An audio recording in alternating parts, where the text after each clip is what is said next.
You're watching the Division III football semifinals on ESPN. These two schools have been playing college football for over 120 years. And on another bitterly cold December day in River Falls, Wisconsin, today they can do something neither school has ever done before. Wisconsin-River Falls and Johns Hopkins play for their first ever trip to the national championship game. Johns Hopkins taking the field on what all of a sudden is a heat wave here in River Falls, Wisconsin. It was 1 degree in the quarterfinals last week. We have warmed up about 20 degrees this week. Whoever wins this ball game is awaiting the winner later on today of North Central against John Carroll. North Central, the reigning power in Division III. They're defending national champions. John Carroll trying to get there for the first time ever, and they are eagerly watching this game today between Johns Hopkins and Wisconsin-River Falls. Welcome to, luckily, our very warm booth here at Raymer Field in River Falls, Wisconsin. With a longtime NFL vet, Tyoka Jackson, I'm Evan Stockton. Tyoka, I know both these teams are playing to get to the national championship game for the first time ever, but it is not a shock they're here. These are two of the best offenses at any level of college football. There's no question about it. Listen, with Hopkins, they are as balanced an offense as you're going to find playing Division III football. They can beat you running the football, and they can beat you throwing it equally as well. And for River Falls, it is bombs away with this Top Gun offense. Not only is it the best passing offense, but they got the best nickname as well. They got the need for speed around here offensively, and the Tom Cruise of this operation, Caleb Blaha, a finalist for the Gallardi Trophy, Division III's version of the Heisman. This guy's a heck of a talent. Well, he's one of the best, if not the best quarterback to ever play at River Falls. He's the school's all-time leader in total offense, points, and passing yards, but don't get it twisted, he can run it too. 57 career TDs. He will attack the line of scrimmage, and you better be ready to tackle him. And on the other side, a guy who didn't even grow up in the United States, Bay Harvey from Switzerland. He's another guy having a heck of a year. Switzerland. I didn't know they played football over there, but guess what? He's playing it stateside, and this guy has a silky, smooth release. He is also a threat to run the football. He's got 12 rushing touchdowns as well. We were just talking about it. It is a heat wave in terms of the temperature here at River Falls, Wisconsin, but it is still bitterly cold because that old Midwest phrase, you know, it wouldn't be so bad without the wind.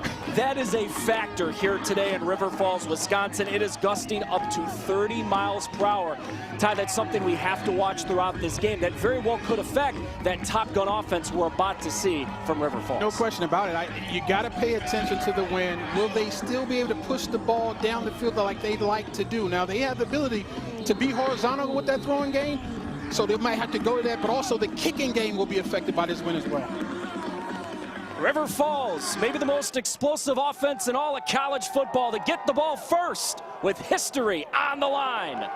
It's a short kick and a strong return for River Falls. The Top Gun offense is going to get brilliant starting field position. They didn't kick it deep, but it turns out to be an excellent return. And River Falls and Caleb Blaha and all that offensive talent have excellent starting field position on the return from Jared Schultz. So not only is this team very explosive, like you mentioned, not only do they throw it better than everyone else, they also want to choke the life out of the defense with how fast they go. If you're watching at home, pay attention to how quickly they get to the line of scrimmage and run a play. First snap of the game. The Top Gun offense is already moving. It's Austin Rush making some men miss. Tackled in the open field. And it's a solid gain on first down. Okay, Caleb Blaha can do a little bit of everything for this team. Not only their top passer, but also their top rusher. They slip in a run with Asher. And 24 in black and white and red's got a big chunk. Trevor Asher moved the sticks for River Falls. Came into this game averaging 5 yards a carry. And what you see there is unbelievable blocking. This offensive line is as good as there is in D3. They are big, physical, and can move. It's an offensive line for River Falls. This is something, Ty, we have to watch throughout the game. They're 50 pounds on average bigger than the D-line for Hopkins. That's a problem if you try to stay up when you better move that D-line. Blaha fakes run, wants to throw, and he's got his man. Austin Rush, first and goal, River Falls. Built into this Top Gun offense is a lot of key breakers. Look at, he's faking the quarterback run. You're going to see that all day. They're trying to play with the eye discipline of the back half and hitting wide open receivers behind them. Asher tumbles his way inside the 5-yard line. Tyoka, we were just talking about this. Look, there's all the flash with this offense for River Falls, but it starts with their massive beef up front. Yeah, you got to move this D-line because you just can't hang in with how big they are playing man-to-man straight up defensive line play. Caleb Blaha walks in untouched, and what a start to the biggest football game ever for Wisconsin River Falls. He's a Gagliardi finalist for a reason. Everything they do starts and ends with Caleb Blaha. This time it's just a quarterback counter. And you're pulling linemen and running around to green grass because there's nobody there. This offensive line has taken over the ball game early in this one. Justin Shebrel, the all-time leader in PATs at River Falls, to try to tack on another one. Low snap put down, and that kick is right down Main Street in River Falls, Wisconsin. Last week, Caleb Blaha had a season-low 7 rush yards. We're all hoping that guy treats us well in a few days. It's hard not to get in the Christmas spirit here in River Falls, Wisconsin. You usually don't have to worry if you're going to get a white Christmas. But have you been naughty or nice? That's the question. I'm trying to be nice. I'm trying. All right, just checking now. We're going to find out. Christmas has come early for Wisconsin River Falls football fans this year. Matt Walker and his coaching staff, a remarkable renaissance. You know, in the first 3 seasons where Matt Walker was the head coach for Wisconsin River Falls, they won 3 combined games. But they did that thing that we were all supposed to do during COVID, where they actually looked themselves in the mirror and came out better. They changed their offensive philosophy. They went to that high-speed Top Gun offense, and it has totally revitalized the program. Yeah, and they moved a defensive coach over to their offense to be their offensive coordinator, which I've never heard of that, but it's rather brilliant because he's bringing all the knowledge on what he hated to see as a defensive coordinator to the offensive side. And now that self-scout is built into everything that Joe Matheson does for this offense. And I just think, again, that was a brilliant move by Matt Walker, using the COVID downtime to make yourself a better coach and make the program better. Shebrel just made the extra point. The wind is pushing every kick back. And this will be a strong return for Hopkins. They got room coming up this left side of the field with Alex Arecchio. And with River Falls, the early 7-0 lead, not even 2 minutes in. That Top Gun offense scored quick, and now we see Bay Harvey in a very talented Hopkins offense after this nice return. The balance is what we're talking about, and return is good. It's a great starting field position for both offenses. That's going to be a deal. We talked about the wind possibly affecting these kicks. I think you've seen these kickoffs hang up, which is a little bit of a problem. But let's see if Harvey and company can capitalize on this field position just like River Falls did. 1 year of high school football in the States at Cleveland Heights High School, of all places. That's where the Kelseys went. High Might be a live ball. You better get on it. Missed Josh Moore. They do rule incomplete pass, but Tyoka, as we were talking about, this wind is something that we have to follow throughout the passing game. Yeah, and like I said, I thought maybe you'll see both of these offenses be a little horizontal with their passing game initially so they get a feel for this wind, but you got to be careful with these horizontal passes just to make sure that they're not laterals, and we saw that burn the LA Rams on Thursday night. You don't want that to happen to you today.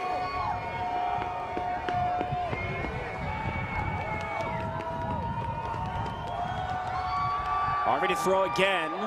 Bay over the middle. Wide open Robbie Enright. Get ready to hear the names Robbie Enright and Cole Crotty a lot today for the Blue Jays. Came in averaging just under 14 yards a catch.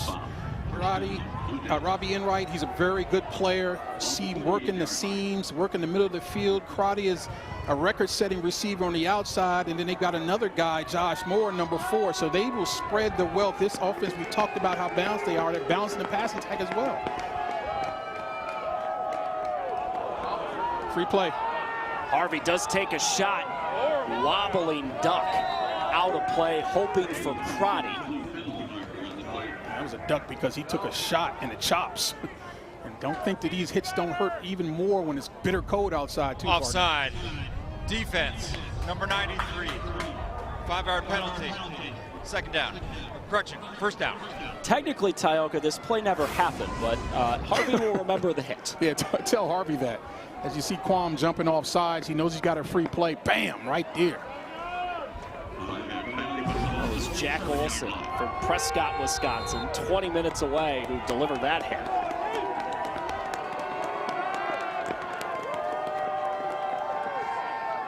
First run, Jeff Schroeder. They love his patience, and there it was on display. Kept waiting and waiting. Gets a really good gain for Hopkins. Well, the offensive coordinator, Alex Havarda, said he is the Le'Veon Bell playing college football. He's very patient to the hole and can explode through it. But on 1st and 5, that's really, really efficient first down run. Now you got a waste down here, partner. Don't be shocked if the Blue Jays take a shot here on 2nd and 1 to see if they can loosen up this defense.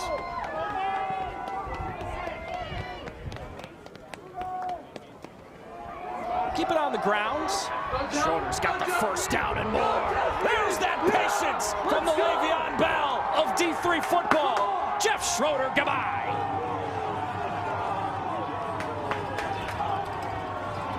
Well, he was sensational last week versus Susquehanna. Had 20 carries, 126 yards, averaging 6.3, and this is how. He comes right into your living room as an untouched running back because that offensive line, we talked about River Falls offensive line. Don't sleep on these guys. The Blue Jays aren't real big, but they're tremendously athletic, and they are smart. You never see them on the ground. I love that from an offensive line. Caleb Waite has become the kicker the last few weeks for Hopkins, and it does sneak through the uprights.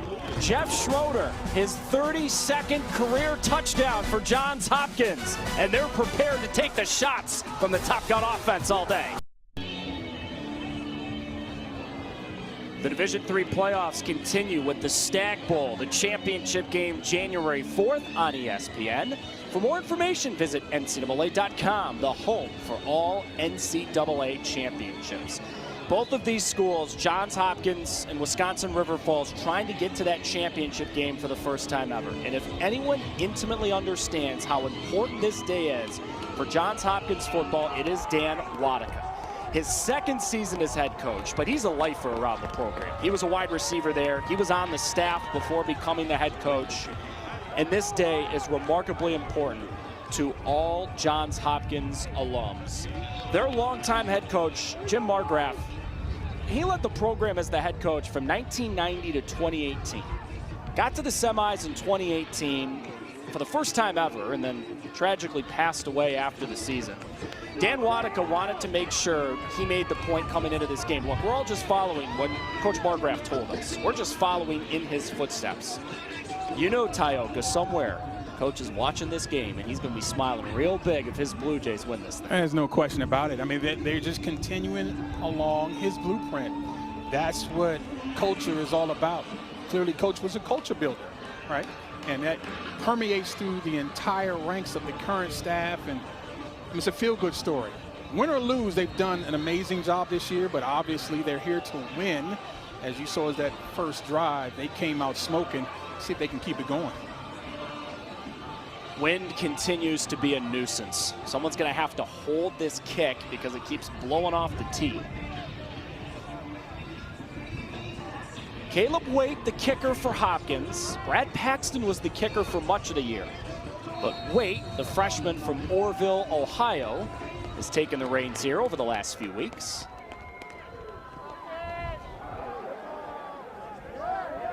It dies at the 20. Finally, Jalen Reed picked it up. And it's going to be a long field with an explosive offense for River Falls. Whatever we get in the Division III championship is going to be a really fascinating game, because whoever wins this game is playing for a championship for the first time ever. And on the other side, John Carroll could play for the first time ever in the championship game, or the reigning national champs, North Central, could get back there. Yeah, there's a lot of fans right now taking this thing to heights they've never experienced before. And that means that Stag Bowl is going to be super exciting no matter who's in it. Blaha facing pressure. Caleb got away from that pressure.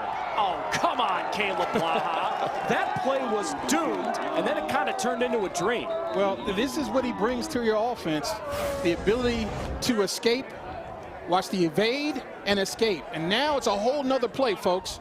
Now you got to go ahead and see if you can figure out how to tackle Blaha.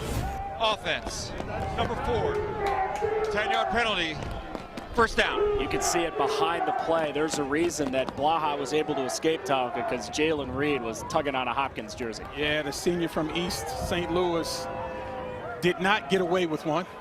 And that obviously is a tremendously tough play, because now you go from being second and extremely manageable to 1st and 15. But with this offense, overcoming negative plays is sort of built into the base of who they are. A lot of teams, when they get off schedule, that's the end of the drive. Not with these guys.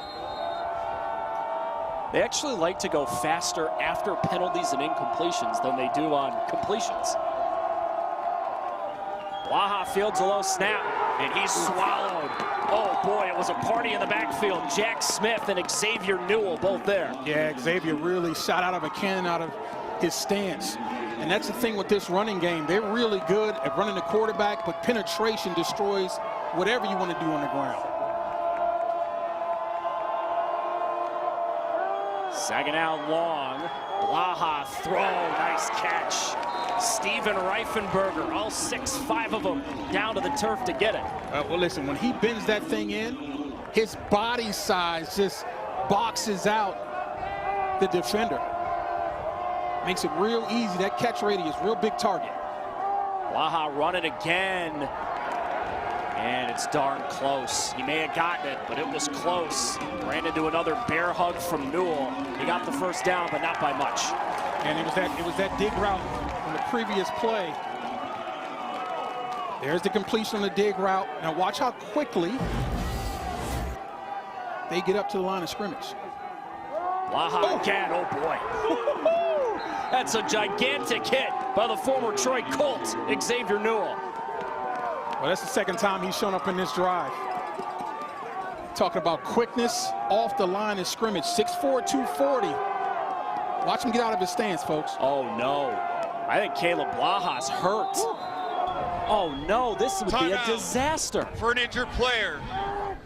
Because the ball was spotted, River Falls will be charged with their first team timeout. 30 seconds. This may be the man who's had the best season in all of Division III football.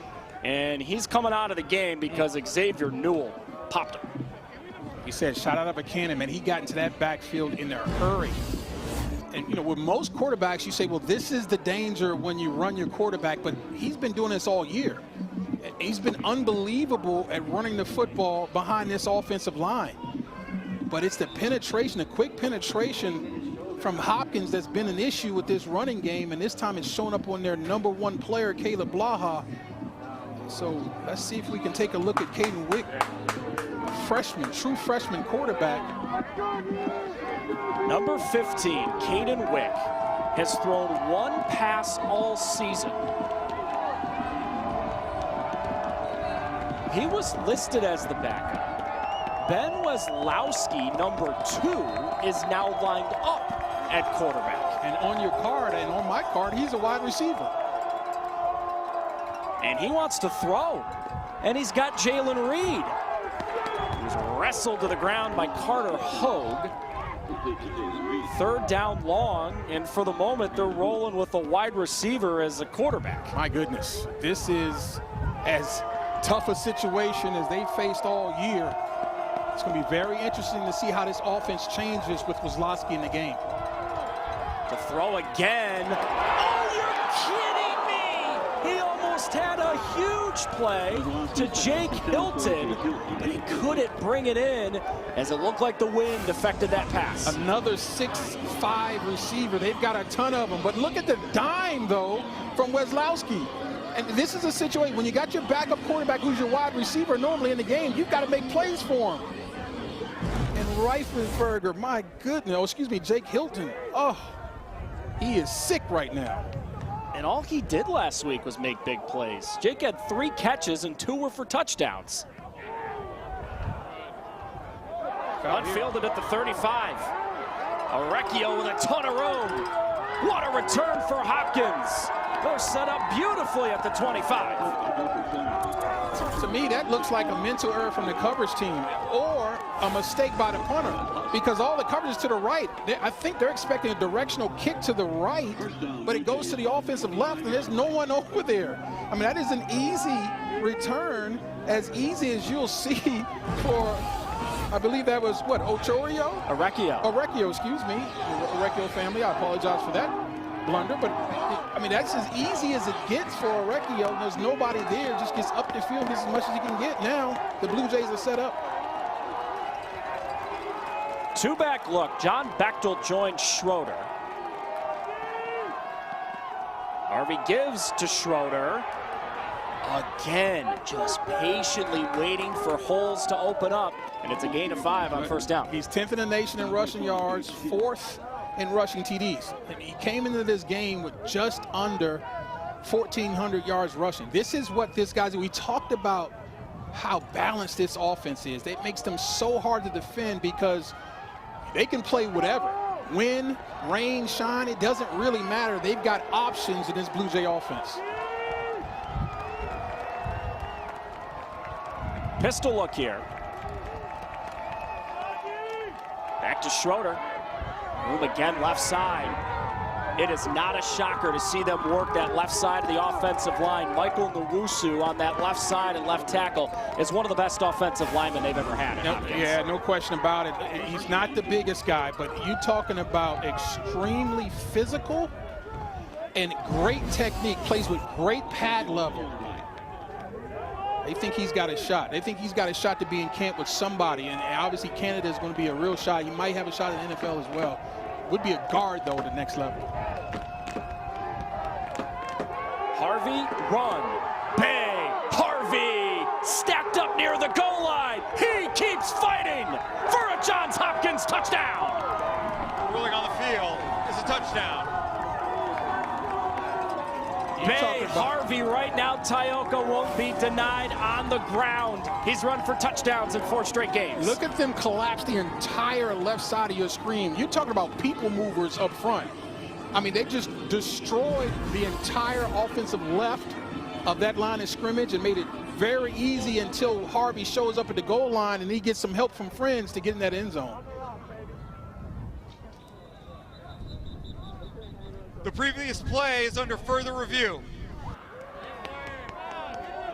You know, what was curious watching this play live was it did look like Harvey was getting stacked up right at the goal line, where maybe sometimes you stop the play for forward progress, but then he kept fighting it. Let's take a look. Yeah, and the thing is, there was no whistle blown. And so if the whistle doesn't get blown, they continue to play.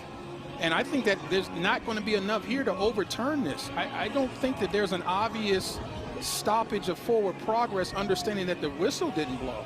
The question is, did the ball get across the line of scrimmage? And so I think that's the discussion. I agree with you.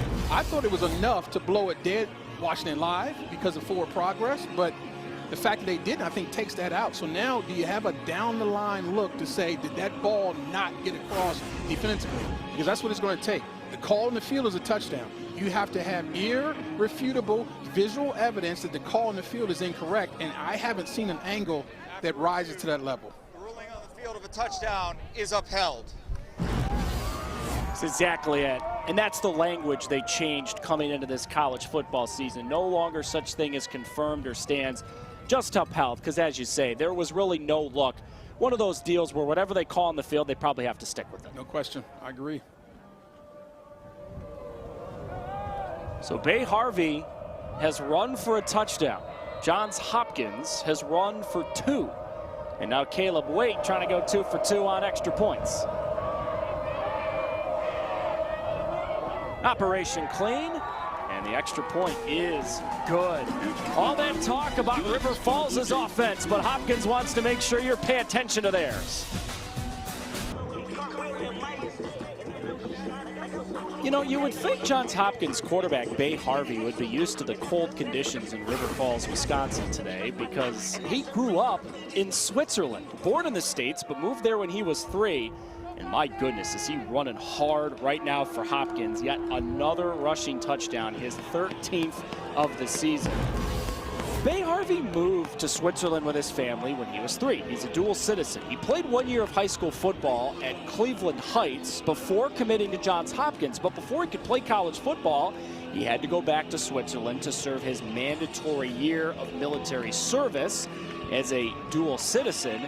And now Harvey's here playing college football. Really remarkable stuff. If you talking about mental toughness, you think anything on this field that's going on he can't handle based on what I just saw that picture there? How about the beret looking real menacing?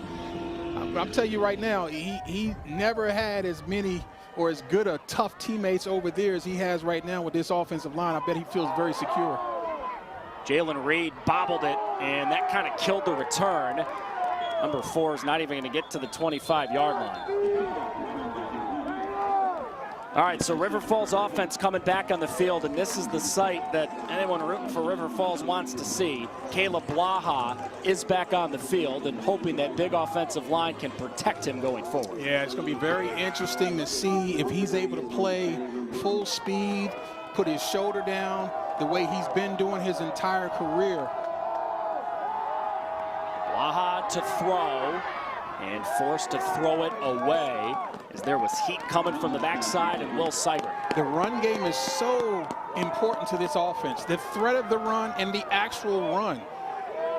I'm wondering now, if you're the defense of the Blue Jays, you're wondering, are they willing to run their quarterback anymore after him going off the field with a short shoulder?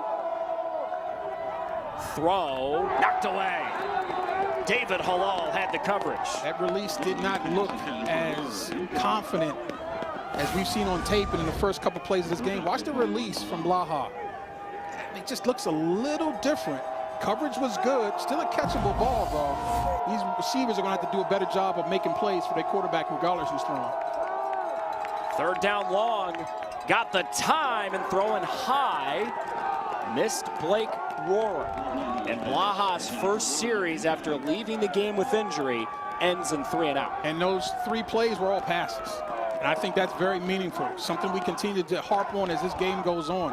What makes this team so explosive is that you know that the quarterback can attack the line of scrimmage on any play. So you just can't go back and play coverage. You have to defend the run, and that opens up this Top Gun passing game. Not that series, though.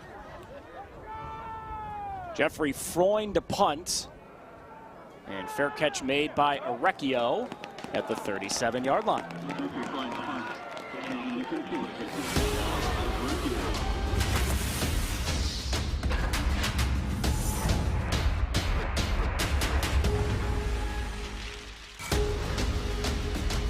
Still trying to figure out who will play for that national championship in Miami in a handful of weeks. Last night, Alabama, who would have thumped that game? OU gets off to a 17-0 lead, and then the game totally flipped from there. Yeah, the first game of the season, I had Oklahoma, and I really thought they were going to win that game at home. But you know what? The obituary of the Alabama Crimson Tide has been written way too early. They showed me some toughness. Bay Harvey back on the field. He's got time, and throwing incomplete. Josh Moore briefly behind the defense, but Peter Ledoux had the late coverage. Yeah, that's a play that Ledoux has got to come away with that football. You're not going to get very many opportunities against a quarterback like this to catch it with 2 hands. And honestly, you got to give a lot of credit to Josh Moore because he turned defensive back there. Excellent coverage. That ball hung up on him. Ledoux almost made the play, but Moore came over and knocked it away.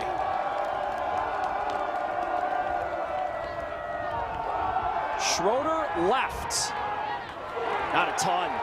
Couple of bodies rallied to the football. Riley Ashburn initially slowed it up, and then Taylor Susner finished the play.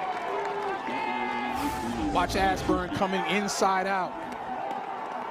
Right there, takes a great angle from his free safety position, makes the hit, doesn't finish it, but the good news is Susner, the freshman, who gray-shirted last year, finishes the play off, 3rd and long. The crowd coming alive at Raymer Field in the biggest game in River Falls football history.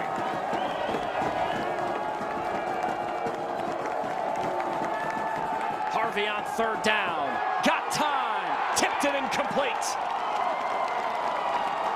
Jared Schultz, 31, got his paws on it. And a stand for the defense for River Falls. So watch the middle of the screen, number 31, you mentioned it. Schultz comes on the delayed blitz. And what that does is that takes away the offensive line's ability to find him. Comes scot-free, perfect timing right there. If you're not going to get to the quarterback to make the hit and you're far enough away from him, go ahead and jump up and tip the pass. Great job right there.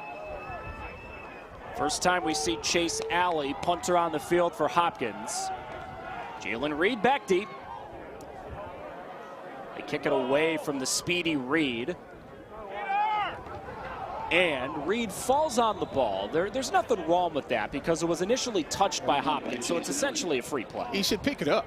I mean, why even fuck? Because if he picks it up and fumbles it, it's still River Falls ball. So falling on it doesn't really make a lot of sense there. Pick it up and see if you can break one. He'll learn from that one. You thinking River Falls will try to run it more here after the last drive, 3 incompletions? I think you got to turn and look at your running backs, Trevor Asher and Jalen Reed, and say we're going to have to establish a ground game. I'm not sure that they're going to risk putting Blaha in that situation, though. Well, he faked run, and he's throwing incomplete. Reifenberger threw it up high to the 6'5" wide receiver. In and out of his hands as Jack Schondelmeyer had the coverage. Yeah, these receivers from River Falls are going to have to make some tough catches today. The conditions are such that everything is not going to be perfect with these passes. And again, you put it up high for your 6'5" receiver, you expect for him to come down. Blaha run it again. Man, he's tough. Jack Smith escorted him out of bounds. Blaha left the game earlier with injury on an attempted run, and he's still running. 5 straight pass plays since he's come back into the game. I think at this point you're going to see the Blue Jays defense begin to adjust and say, okay, I don't think the quarterback run is going to be a part, at least right now, of this game. 3rd down, throw over the middle. Reifenberger did not get to the sticks. Early He's short decision. by a yard, yeah. And you got to figure they're going to be aggressive here. As you see the replay, but here you go now. Again, tailback run game. Asher left. Trevor Asher, 1st down. That is a Dan Campbell-esque decision from Matt Walker. It is, especially when you're realizing Blaha is hurt and you can't run your best run option. And so right now, this offense is going to have to adjust on the fly, and I think Asher's going to have to step up and make some plays. Blaha rolling left. Escorted out of bounds by Carson Bordeaux, one of the best defensive players in the history of Johns Hopkins football. Even though it is Bordeaux, who's a heck of a player, I think if Caleb's 100%, he tries to make a move and make a play and break that tackle. You see him just make a beeline for the out-of-bounds line. I think he's trying to protect himself, which I think is smart. Don't get me wrong. But again, this is where now we're going to have to see this offense become a little more diverse than it's been and find other playmakers than number 14. Shovel pass, not a lot. Tried to slip one to the tight end, Adam Johnstone, and Jack Smith was waiting for him.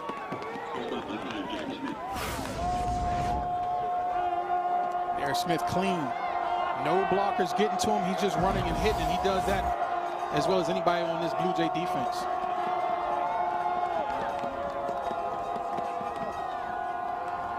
Blaha off his back foot. What a catch! Blake Rohr sliding like a shortstop to keep the drive alive. And I said these receivers are going to have to make some plays for this quarterback. And 6'3", 211. They got a bunch of 6'3" plus guys, but Rohr goes down now to make a basket catch. Slip one into Reed. They thought Jalen could have a big role in the offense this week based on what they saw on film from Hopkins defensively. Barely got anything there. 5'7", 158 pounds, and he can get lost behind that offensive line. Sort of a jitterbug type, change of pace type guy. You see him splitting it out, going to empty. Blaha, time, throw, catch again. Oh, knocked away at the last second. Bordeaux knocked it out of Rohr's hands. Another attempted completion in and out of the mitts of a River Falls wide receiver. This Carson Bordeaux is extremely physical. When he gets around the football, he's going to lay a hit. Watch him finish that. See him bring his arms.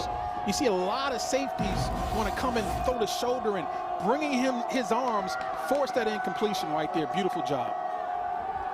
Blaha. This time Rohr goes up and get it. Boxing him out like he's playing basketball. And another third down conversion on this drive for River Falls. So B.J. Hill, the Hopkins D coordinator, has decided that he's going to blitz on these pass plays because he is not afraid of Blaha running the football. Reed left. Jalen Reed with room. The jitterbug won't go down. And into the red zone goes River Falls. Nice job of running the football here behind your offensive line. We talked about him getting lost. Hard to see if you're a secondary defender behind that line. But now this offense is cooking. Blaha to Reed with blocking. Jalen Reed hit the circle button and scored a touchdown.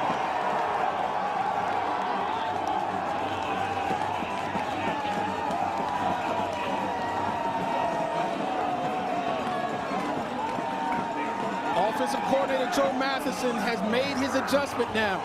You see the offense has changed a bit, and he's starting to spread the wealth with the football, finding other guys to make plays for him. And we talked about Jalen Reed being a shifty guy, showing his elusiveness in the open field. The transfer from Wayland Baptist in Texas. Extra point, knuckling its way through the uprights. And we're tied again. The Top Gun offense, 12 plays in less than 4 minutes to tie the game. They're fast, they're physical up front, and they're athletic on the outside. And with your superstar quarterback feeling some pain, who are going to be the guys that step up and make plays? And Jalen Reed says, I can be that guy. Get me the football in the open field and I can make some plays for you. You think this game doesn't mean something to this community? Woo. It is way too cold to be outside, and they have packed this place. When we pulled up earlier, we saw the parking lot full and it was lit. And a lot of good food was being cooked, and there was a lot of libations being consumed, but the party had already started. And it is absolutely frigid outside. They don't care because their Falcons are one game away from the Stag Bowl. I may or may not have been offered a libation. Oh, my goodness, and really? Unfortunately, I had to tell them I was going to work. Shepard kicks it away. Chance for a return with Josh Moore. Room right side. And Josh Moore ducks out of bounds right around the 30-yard line. Wisconsin River Falls, their fans, not the type of people who are going to be scared by wind gusts of 30 degrees and a temperature that's well below freezing. I think I walked by those people on my way in. Now, what I like about it, you don't see any fools with their shirts off, though. They understand what's going on here. They understand that you're putting your life on your line if you don't bundle up. So you see that right there? These are smart fans. They come out to have fun, but they want to make sure that there's no frostbite on the way home, too. They were playing the Ice Cube song, No Vaseline, in warm-ups. There's got to be some Vaseline on some faces today. Come on. Schroeder tripped up. Well done, Taylor Susner. This is the type of day where you got to tape it up, man. You got to be tough, and that is exactly what Matt Walker is embodying in this program every day, Tyler. Now look at the face of number 33. That's the face that I wear when there's no pancake syrup left, and I got to eat my pancakes dry. I make that face. Otherwise, you won't see me making a face like that. That is a very tough face. It's Matt with his dad, Dick. Tells his team that every single day, and especially this time of year. Running it again. First run for Josh Moore, and there's just not a lot there.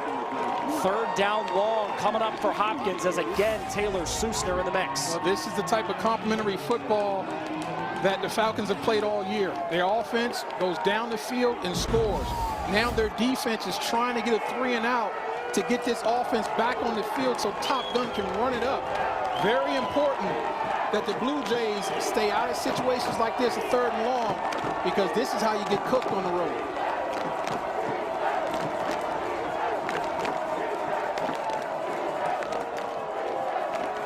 Harvey on 3rd down 9. Took a shot and threw incomplete. Moore was open, but the pass was incomplete as Taylor Suster was all over the place. And once again, it's the blitz from depth. Watch number 16 come in right at the last second and affect the quarterback and affect the throw. And that's your freshman Sussner again. That's a guy that's going to be a really, really big key to this defense moving forward. Number 16, Taylor Sussner, really good player. Sussner, excuse me. Let me get that right. It's Sussner, like Dr. Seuss. That's true. That's very true. But again, the blitzes from depth is starting to hurt this Blue Jay offensive line. Alley's punt takes a Hopkins roll. And it'll finally be down at the 27-yard line. I mean, the drama that we've had in this game so far. Injured quarterback Caleb Blaha back into the game, making it happen for River Falls. And we'll have a chance to talk to one of their legends, Tyoka, coming up at halftime. And we'll take you through a spin around all the great facilities here at Wisconsin River Falls and get you ready for the second half. No arm pads, no gloves. Look at that. No tape. Just guys playing football the way it was supposed to be played. Tough guys. Excited to talk to Jim Bayer at halftime. Blaha, quick throw, and it's caught by Jonah Malberg, who didn't have a catch all of last week. But that's the thing with this Top Gun offense. They'll get a lot of guys involved. No question. And they'll run a lot of plays. Look how quickly they back up to the line of scrimmage again. Fastest offense in any level of college football. And Trevor Asher didn't gain anything. This will be 3rd down 6.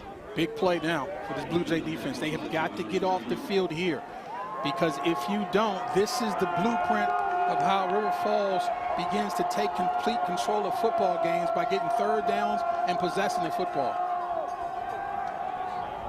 Incomplete behind Asher as Carter Hogue came into the picture late defensively. So that's a win now for Hopkins defensively.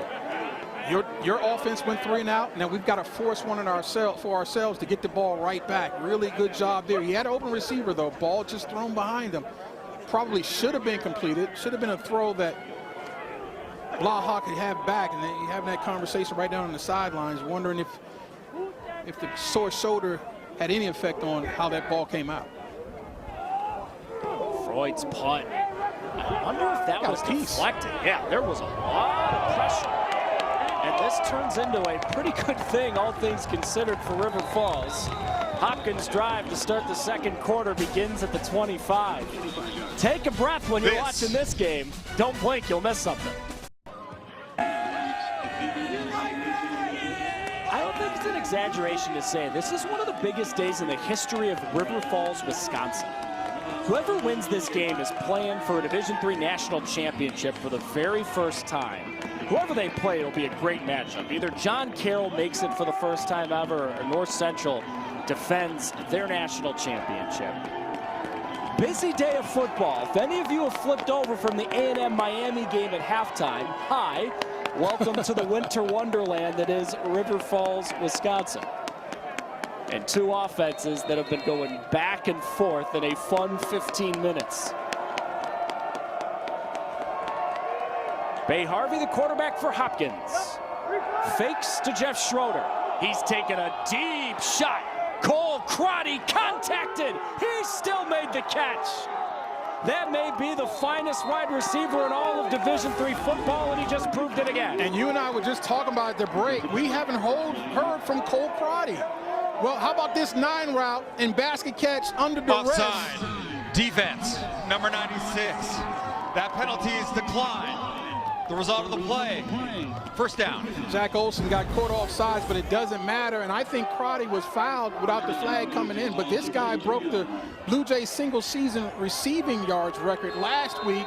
He's a 2-time all-conference player, 3rd in the nation in receiving yards. Outstanding catch by Cole Crotty.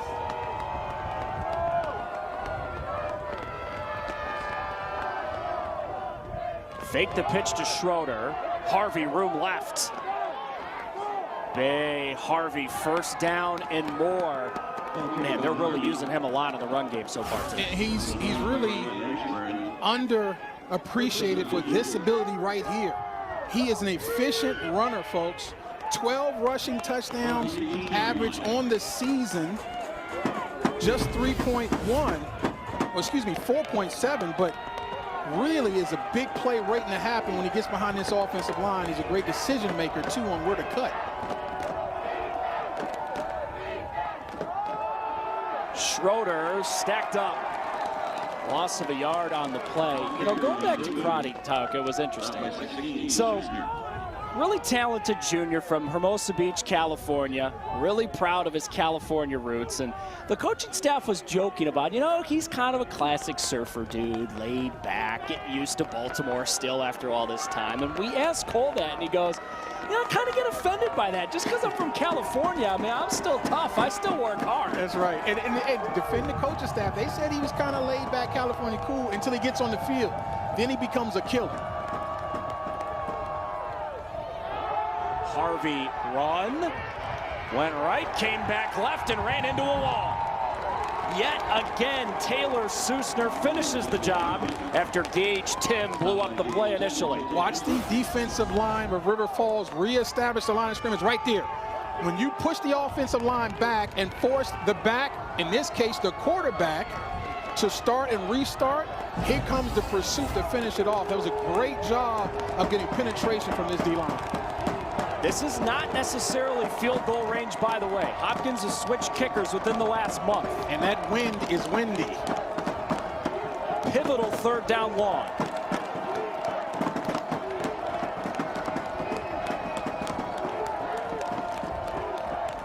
Harvey run. You know, I wonder if that was a busted play.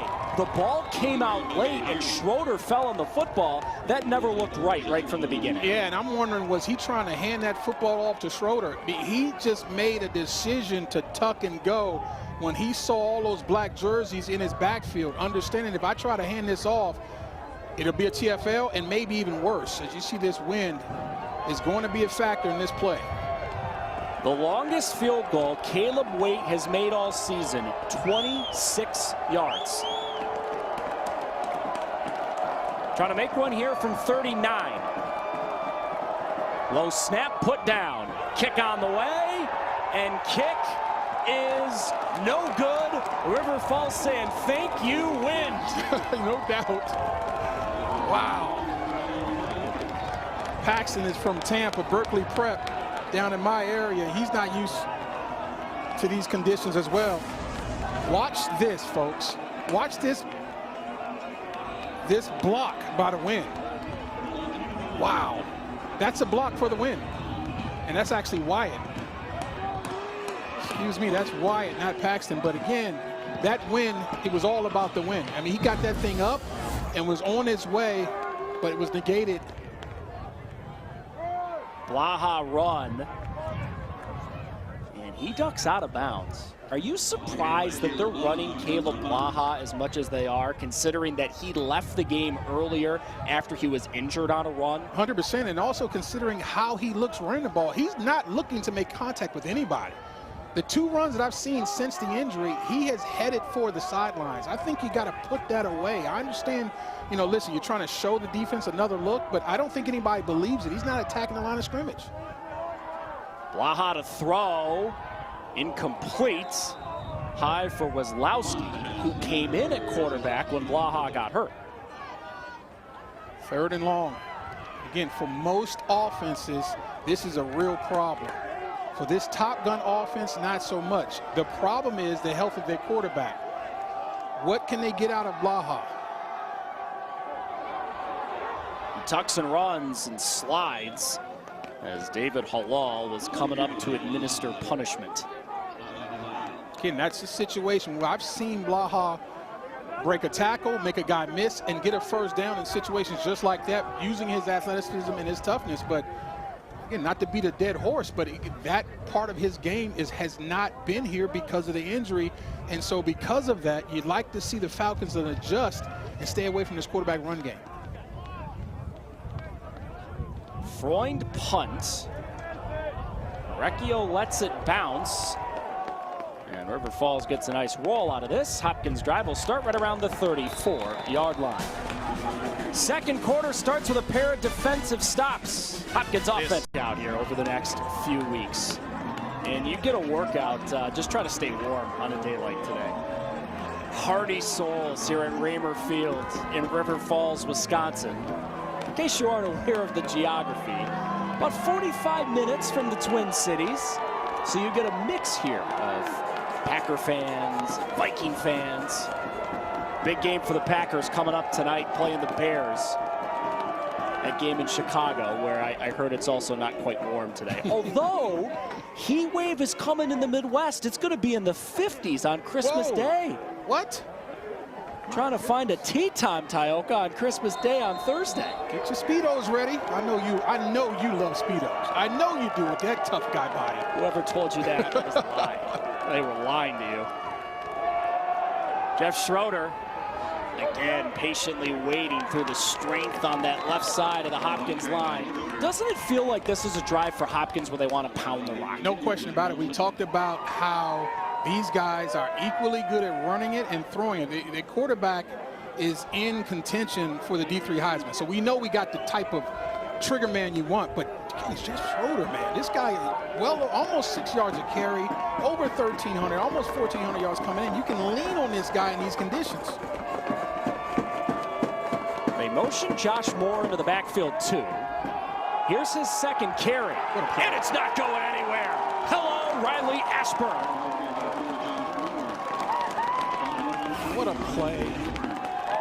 Watch a number 20 inside out, proper angle, doesn't overrun it and makes it all by himself. Sensational run and hit by Ashburn. You talk a lot about the offense for River Falls, but their defense trying to stand up here, 3rd down 7.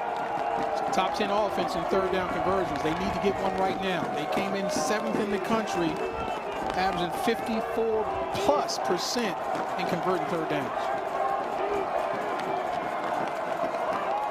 Snap Harvey, quick throw, Cole Crotty, tightrope in the sidelines and stretching ahead. They say he stepped out of bounds at the 40-yard line, so he's not even close to the 1st down. And I'm thinking you might go here, and it looks like they are not. But this is the proper call against this all-out blitz by River Falls, but that's just a lot of guys hustling to the football. You want to run a screen against an all-out blitz, you say, okay, we've got an advantage, but the problem is the Falcons' D-line and linebackers and safeties ran to the ball. Gage Tim, the guy who pushed Cole Crotty out of bounds. Alley punt. Reed Field, 20-yard line. Made a man miss. And got out of bounds right around the 28-yard line. Top Gun offense back to work for River Falls. And those numbers, Tioka, truly tell the story. This, across any level of college football, one of the best offenses in the country. No question. I mean, they attack through the air first and foremost, and they do it with a lot of speed at the line of scrimmage, so that simplifies the defense. It forces you to continue to play with the same guys because you don't have enough time to substitute, and this Hopkins defense are going off of cards instead of making calls from the D-line. Oh, they found Jalen Reed! They thought he was going to have a big game, and he just rumbled 72 yards to the house.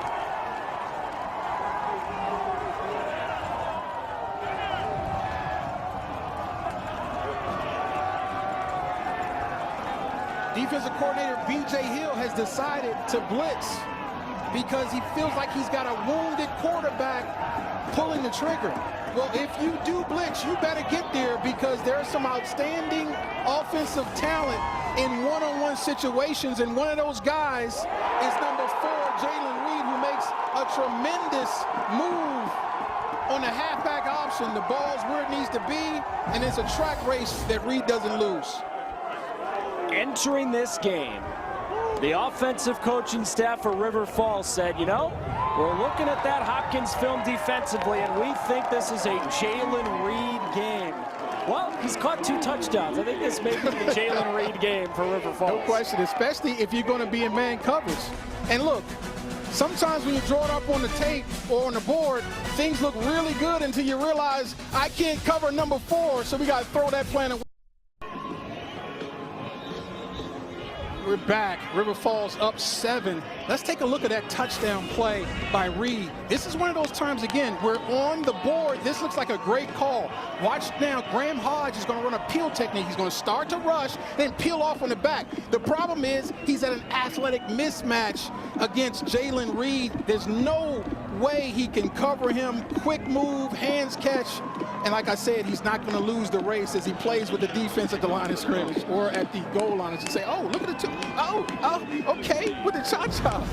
Oh, I used to have moves like that. You still have moves. No, believe in yourself, let's Tyler. not lie to America now. I'm a realist. If I move like that, my hip will get thrown out. But again, that's one of those situations where the X's and O's, if my O's are better than your X's, it doesn't really matter how cute the draw looks. Josh Moore on the return. Strong work, special teams. Wasn't letting it happen in there. Gage Tim, you know, he doesn't do enough defensively. He may as well make the play on special teams, too. Yeah, a little bit of everything from that guy. All right, here we go. A little bit of game pressure on Hopkins. It feels like Tioka, they've actually held this game by the reins for large chunks of the first half, but they may have to get Bay Harvey going throwing the football. Yeah, they haven't asked him to do a heck of a lot. We saw the big pass to Cole Crotty, finally getting him involved, but they've been able to run the football very efficiently. Look, I don't like the numbers, but I like the idea of continuing to run the football, stay balanced, force this defense to say, hey, can we shut this run game down, and then watch the hard play action pass off of it. Fake to Schroeder. Harvey turns the shoulders, and it's incomplete. Through the hands of Crotty. Don't see that very often, but that's that hard play action we talked about. Being efficient in the run game allows you to be really good in the play action pass, what they've been all year. But I'm wondering, is the cold now affecting some of the hands of these receivers? We've seen drop passes by both teams. It's cold and it is windy here today at Raymer Field. Gusts up to 30 miles per hour. Free play again. Movement in the middle. And incomplete. Oh, look, they didn't draw a flag. I don't see any flags on the field, so maybe he was not in the neutral zone when that ball was snapped. And I better believe Bay Harvey thought he had a free play. That's why he threw that ball into coverage. Third down long coming up. And excuse me, Evan, but I guarantee this ball is frozen. That is a tough catch with this football. When you get a ball like that, it gets slick in these conditions, and it gets really hard to catch, and that's why you're seeing a lot of drops, I believe.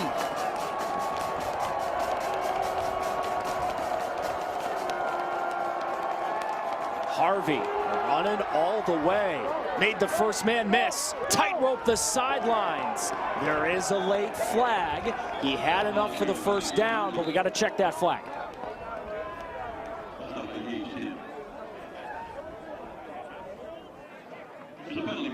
And remember, if it is holding, they administer it from the spot of the foul. Personal foul, illegal block below waist, defense, number 0. 15-yard penalty will be added to the end of the run. First down.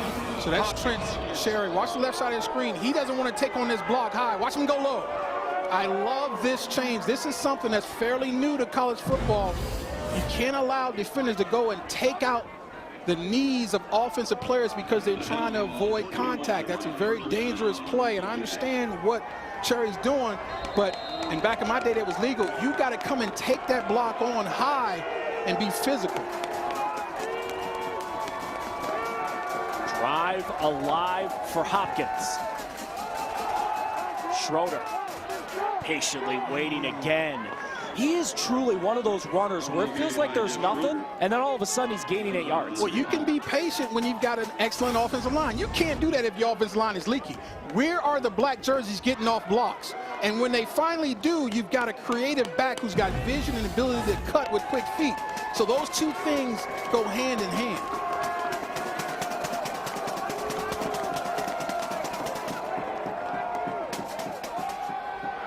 We got trickeration.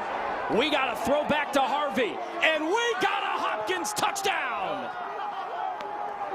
The first touchdown of the season for John Bechtel. Again, the offensive line has to give time for all of these pitches, partner. If you don't have the confidence that no one's going to leak through, you can't call this. So again, we see the ball touch 3 offensive players' hands in the backfield before it's released. Dan Wadika coaching on the backs of the legacy that has been built by all the guys before him at Johns Hopkins football. We've talked about how this is one of the biggest games in the history of River Falls football. This is also one of the biggest games in the history of Johns Hopkins football. Oh, what a job to get the snap down, but then Caleb Waite slipped. And Hopkins, for the second straight week, has missed an extra point. This is a media timeout. I think this is really nothing play until it becomes a something play. And now you're down by 1. That will have a part of this game, partner, going forward. John Bechtel, his 5th catch of the season, is his first touchdown. Dan Wadika understands as the head coach for Johns Hopkins. Today he's coaching for something a lot bigger than himself.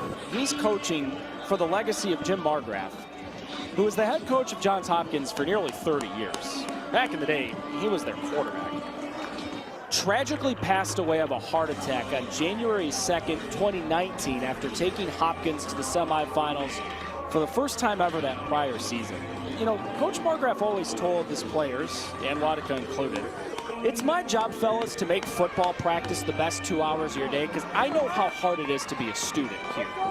Some of our brightest businessmen and women and our future leaders have gone to Johns Hopkins. And you could sense it, Tyoka, not just talking to Coach Wadika, but the whole coaching staff in the lead up to this game. They know how much it would mean to the entire community if they win this game and get to the national championship. Yeah, I've said this so many times. Football is a people business. And the best coaches always pour into their players, and that's what Coach McGrath is all about. And now Dan Wadika is just extending that. When you have that sort of impact on people, it tends to then pay forward. And in that way, if you think about it, Coach McGrath lives on forever, because everybody he touched now takes those principles and pour on to others. And then the same thing happens. It just grows and grows and grows. And so what you give grows, what you keep dies. And Coach McGrath was a giver. Caleb Waite to kick it away after slipping and missing an extra point. It's one of his best kicks of the day. The wind got a hold of that one, and it turns into a touchback. It looked like he maybe kicked it into the wind. I mean, he got all of that. And I don't give a lot of kickers love, but Wyatt, you deserve a little something for that one. And this is the part of the game where River Falls, in a perfect world, right, a more conventional offense, for lack of a better way to say it, they would try to milk the clock and get this thing down to zeros as close as they can, but they're committed to their offensive style, and they're still going to go. And why would you not be committed to it? I mean, it's the best, you know, arguably in D3 football, and it's led you to where you are now. Don't change. Blaha to run again. Caleb Blaha sliding before David Halal could hit him. Playing through pain, and Caleb's gutting it out. Very tough. And again, he's not looking to run as much as he usually does. But when the window opens like this and the coverage is great, you go ahead and take it. Asher with 2 hands on the football actually lost a yard, and it's going to be 3rd down and longer. And again, think about how he has to protect himself, talking about Blaha. Go ahead and take the green grass and try to set yourself up, but be smart and slide. This is a guy who usually doesn't do that, and he's doing it today smartly. All right, incomplete. Austin Rush was open, but the pass was high. Again, this is another adjustment for the offense, understanding what's going on with your quarterback. Let's move the pocket, get him away from any kind of rush, get him away from any kind of pain. But what that does, though, it cuts the read down. So now you're only working with half the field, and if the defense can cover that side of the field and whoever their intended receiver is, it's really hard now to get the first down, and that ball has to be thrown away.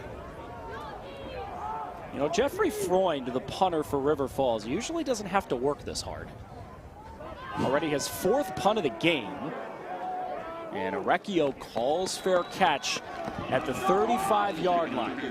Toyoka zooming out. This is a gigantic sequence in the game. 3 timeouts left for Hopkins. About 6 minutes to go in the half. And they get the ball to start the second half. If they play this thing right, they could go 2 for 1. No question about it. I mean, but again, I don't think you have to be over-aggressive in your play calling here. Just be mixing it up like you've been doing. Be the dynamic team that can run it and throw it with efficiency, and see if you can take some clock while you move this ball, but change the scoreboard when you get in position.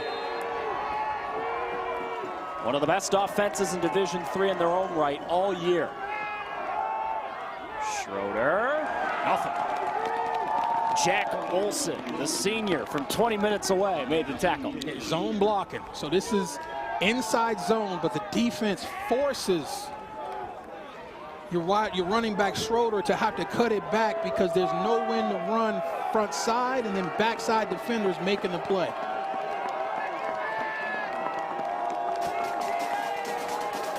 Hopkins using some clock here. River Falls does have the 2 timeouts and the 2-minute timeout at their disposal eventually.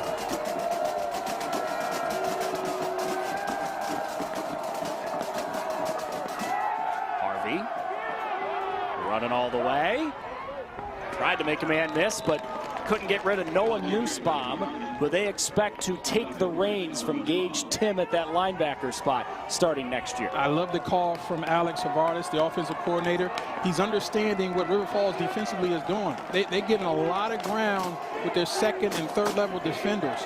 And so what you do is you run a quarterback draw. It looks like pass all the way, but that was a lead draw with your quarterback playing a role of the tailback.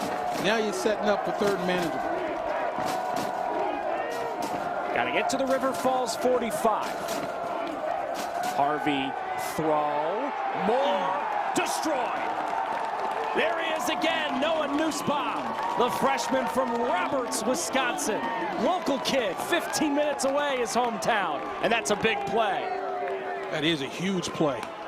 Running to the football, outrunning blockers. That's exactly how you do it. Connor McKenzie was in on the fun as well. He's from Sheboygan, Wisconsin.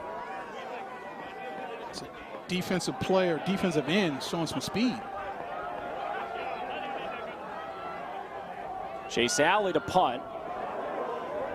Again, gets a nice bounce on this turf that is kind of doubling as hockey rink in these field conditions. Long field coming up for Wisconsin River Falls. We talk a lot about the way this offense spreads it around through the air, but last week on the ground, Trevor Asher was excellent. 22 carries, 106 yards, and 3 touchdowns. He was really the finishing touch on a big-time win against Wheaton. Yeah, 6'1", 212 pounds. I mean, he's got really good size, and when you're averaging 4.8 and 5 yards a carry in this offense, it makes him really hard to stop. Now, he hasn't gotten going so far today like maybe we thought we'd see because Jalen Reed has been so excellent. Blaha, throw, and catch. First down more, Steven Reifenberger won't go down. 6'5", 230 pounds, and when he gets a defender on his back, you can forget about it. And look at him dragging people along the way. Jalen Reed in the backfield. Blaha throws it away as Browning Trainer was in his grill right away with Xavier Newell. Yeah, and I don't think he got out the pocket, but Potential number 89. official says it for me. So I guess you don't need me anymore, partner. He's going to make the analysis for me. But I was going to say that flag didn't come out because Johnstone, number 89, Adam Johnstone, was in the vicinity. Clock stopped, 3:17 to go. There's 2 timeouts for River Falls, plus the 2-minute timeout. Blaha throw. Reifenberger catch again. Man, he had Kevin Olak draped all over him, but Reifenberger's got 5 inches on him. And this is where Blaha's at his best, spreading out the defense. You're going 5 out and running slants and let him throw dimes. Got to convert here. throw was low and caught, but not close to the first down. First catch of the game for Daniel Stokes, and now River Falls has to make a decision. Number 21, David Halal, blew that whole thing up. He was the block defender. They're hoping that the block would slow him down and allow the receiver to make a move in open field, but number 21 was having nothing of it. They will snap it. They will go. And Reed didn't get the first down. What a decision that was. The runner was short of the line to gain. First down. And it backfires. What a stop for Dan Wadika's Blue Jays. They essentially ran the same play, Evan. I mean, that's just the same smoke screen, just from a different pre-snap look. And it's just the same guy makes the same play. David Halal being aggressive, getting off the block and making a play all by yourself. Big stop by number 21, setting your offense up. And the same thing we were just talking about a few minutes ago applies, because B.J. Hill's team just gets the stop. 2.5 to go in the half. Great starting field position for Hopkins. Let's see if they can get as close as possible to 2 for 1, because they're going to get the ball to start the second half. Play fake Schroeder. Harvey wants it all on one play. And incomplete. Crotty was double covered. There is a flag in the secondary around the 15-yard line. Yeah, he was double covered and held. Wonder if they're going to get Trent Cherry, number 0. Pass interference. Defense, number 0. 15-yard penalty. Automatic. First down. Yeah, he flat grabbed him, and I'm not sure why the fans are so upset about it. I mean, that was so easy to see. When you got double coverage, you would hope that you won't need to commit a pass interference against a guy, but this is, again, Cole Crotty. He's one of those dudes now. And they bracketed him again. You see the double coverage on the outside. Fake pitch. Harvey run. Tim finally brought him down, but he is into the red zone. That's a gain of about 9 on first down. Susner in on the tackle, too. And that's what a guy like Crotty does for your offense. You saw 2 defenders having to lean his way. That takes one of the safeties out of the box, and now you can run into a defense that's light up the middle. Just because they understand that Cole Crotty is so dangerous that we have to make sure we know where he is and bracket him wherever he goes.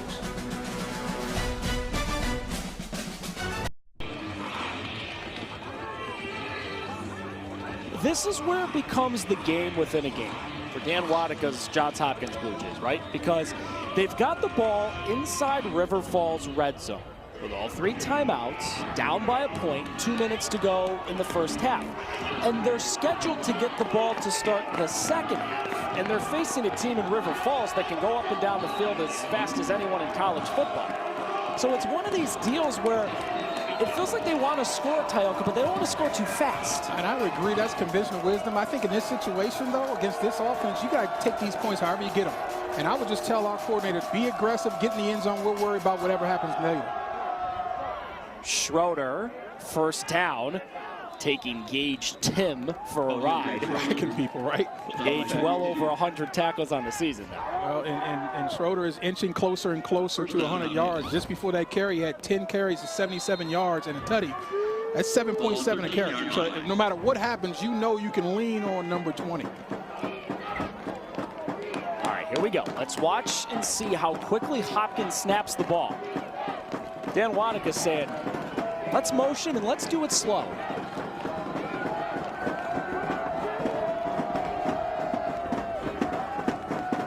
Snap it with 6 on the play clock. Schroeder bumped. Schroeder brought down. There he is again, Gage Tim. He'll go down as a legend here at River Falls. Boy, look at the brick wall he ran into. I think that's number 656, Connor McKenzie. All kinds of penetration. Still gets a little bit out of it, but man, that's how you play run defense, understanding exactly what's trying to happen, understand that the Blue Jays are going to try to run this football and run clock. I can get off thinking I'm playing a run all day. Different situation here now on 2nd and 10. And this is where this offense, being as two-dimensional as possible, gives them the upper hand. Harvey to the left. Bay Harvey out of bounds. Crowd wanted a hold. They didn't get it. And they may have to fix the clock because it was frozen at 1:21 before the play. Unless they ruled on the prior play that Tim sent him out of bounds, which may be what they ruled. I think so. First down, Blue Jays. The threat of being balanced, though, makes that play possible, Evan, because the way they broke that formation, you really think they've got an opportunity to throw the football, and they can. And they've got some playmakers on the outside, namely Cole Crotty. But that sets up a quarterback run, man, and that's a really good job of manipulating the defensive formation and hitting them with something they weren't expecting. By the way, they have ruled on the field that it is 4th down. It is 4th down and inches. That's what they're explaining to Coach Waddicker. So this is decision time. I think you got to go. Yeah. We're going to diagnose everything that's going on right now at halftime. And we'll also talk to the man who is the only player to ever have his football number retired here at Wisconsin River Falls, Jim Bayer. Excited to talk to him at halftime. Jim, a veteran. We thank him and any of you who are watching as veterans for your service. We appreciate you more than you know. And we're also going to get a chance to highlight the great facilities here at Wisconsin River Falls, including a Raymer Field that is packed to the gills, and anxious to see what happens here as they have fixed the down marker on the far side of the field. It initially said 4th down. Now that down marker says 3rd down, and the clock on the scoreboard reads 1:14, 2 timeouts left aside. I'm River Falls defensively. I'm thinking run. I understand that your quarterback's in the shotgun. I'm thinking either Jeff Schroeder or Bay Harvey is running this football. They motion Schroeder out. Harvey running all the way. And a whistle killed the play. Timeout, River Falls. Prior to the snap, timeout, River Falls. Their second, 30 seconds. You surprised they called that timeout? Because assuming they get the ball back later on in this half, they're going to want more time. Yeah, but you think of they got the first down easily too, so maybe it turns out to be a great timeout. I don't know, but that would have been certainly 1st and goal.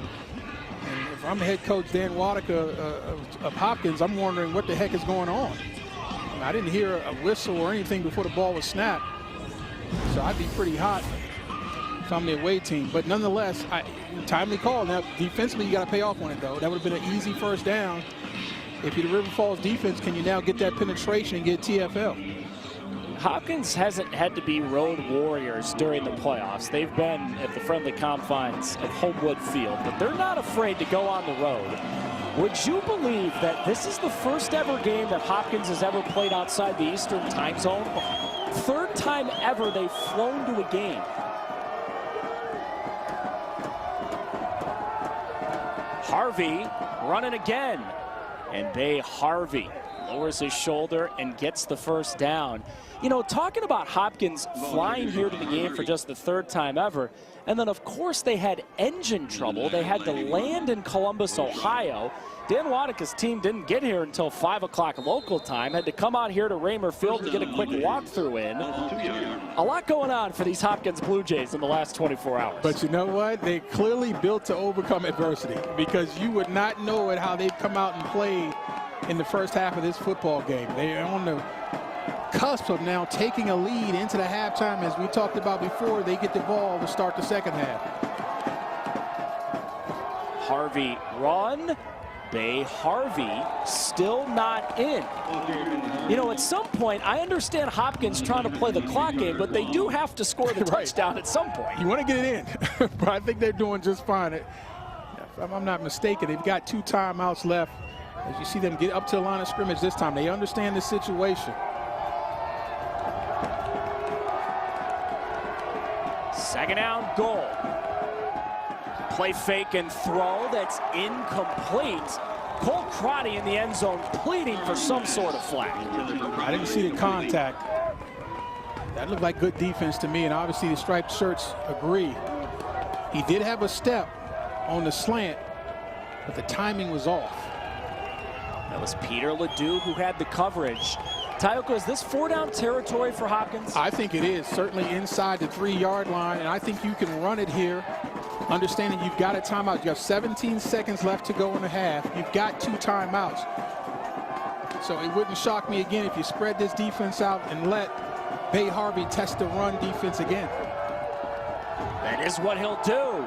Bay Harvey burrows his way back into the end zone, and Johns Hopkins back in front.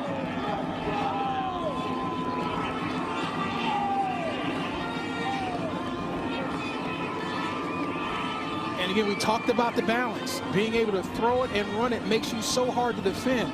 And within that run game, Bay Harvey has become a superstar today. Before that drive, he had 9 carries for 66. He's got a lot more now. But again, the offensive line of the Blue Jays have been excellent. Not very big, we talked about, but once they get on blocks, they sustain them well because they're really good athletically, and they don't fall down on the ground very much. Johns Hopkins will not chase points. Caleb Waite will slam through the extra point. Bay Harvey was born in Rhode Island. He moved to Switzerland when he was 3, played 1 year of high school football at Cleveland Heights because his dad knew the coach, and now he's playing college football, and he is playing a remarkable first half of football. He really is. Again, mistake-free, not putting the ball at risk. They're leaning on the offensive line. You got to give John Bechtel some credit as well. He's been excellent blocking, and he's been essentially like an extra offensive line on certain run plays because he was involved with that puller. I would call that play counter OY, where you're pulling the backside guard and the backside tight end, the Y position. But they have just been really good at the line of scrimmage, and that's allowed this running game to come alive. Wait a minute. That guy's wearing a Yale hat. I know Johns Hopkins has amazing academics, but they're not technically in the Ivy League. And he's partying too with it. Well, I mean, look, when you're cold, you got to grab any hat you can find. That's true. Right? If it's a Y on it, grab it and wear it anyway. I think Dan Wanaka would argue that Johns Hopkins is Ivy League at the Division III level. There's no question about it. Outstanding tradition Johns Hopkins athletically has, not just in football, but you may think of them as a lacrosse school, and you wouldn't be blamed for that. They've won 9 national championships at Johns Hopkins over the years. For a long time there, for about 3 decades, it was, okay, Hopkins and Syracuse are going to play on the lacrosse regular season. Why are you bringing Syracuse up? Did you go to Syracuse, sir? I did go to the Harvard of Central New York. No, Syracuse outstanding. I mean, the Gates brothers, right? Legendary. I get it. But it takes a certain type of young man to play for Hopkins now. Oh, yeah. Got to practice at 6:30 in the morning this week because they had finals. Reed on the return. Oh, boy. That could have been a disaster. Did you see him bobbling that return, Tom? No doubt, man. It's slick. I told you, that ball gets really slick when it gets this cold, which means you have got to be on the screws, keeping that ball high and tight, and you can't let it get loose. It's easier to fumble the football than usual. I think they're running a play here or just taking a knee? It's a great question. I think you run the play. They will run a play. Uh-oh. Was that picked? No, I think it hit the ground. Did Hogue scoop that up? Whoa. They have ruled interception. Whoa. The ruling on the field is an interception. Oh, my goodness. River Falls just runs a play instead of taking it to halftime, and this could be a disaster. Yeah, that's a pick. Did that hit his knee? Did it hit his knee, or did he get his hands underneath it?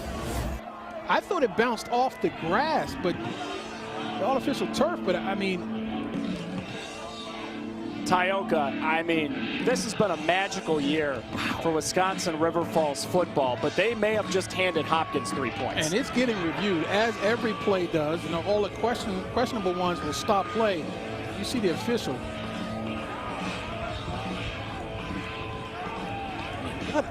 Game clock operator, please put 5 seconds on the clock.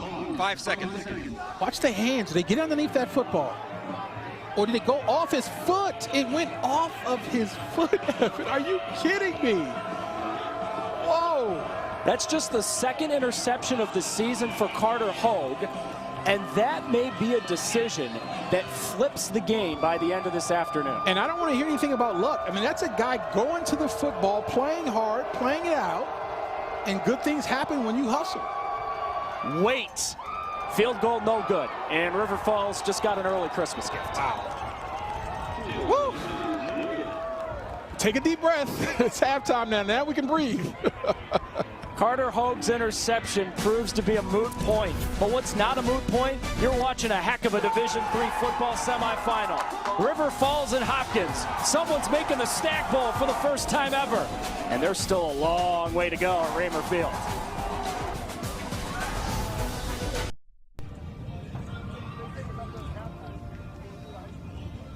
We're back at Raymer Field, where the faithful have found warmth at halftime, preparing for a second half that could be the greatest second half in the history of Wisconsin River Falls football as they try to make their first ever national championship game. You know, on these broadcasts, we're not often joined by royalty, but we are joined by a living legend. Jim Bayer, the only man to ever have his number retired here at Wisconsin River Falls, joins us in the booth. Jim, thank you for joining us. Thank you as well for your service. We had mentioned earlier that you served in our military. Yes. So as you watch this game and you see this great crowd and you see River Falls on a national stage trying to make the national championship for the first time, when you were a player here, did you ever envision a day like this? Well, not in my time, and it was a different game back then, you know. And we played hard, we played strong. The WIAC and the old WSU conference has always been a power conference in this division. And you go back, you can't diminish the competition that we played way back in the 60s, the 20s, all the way down.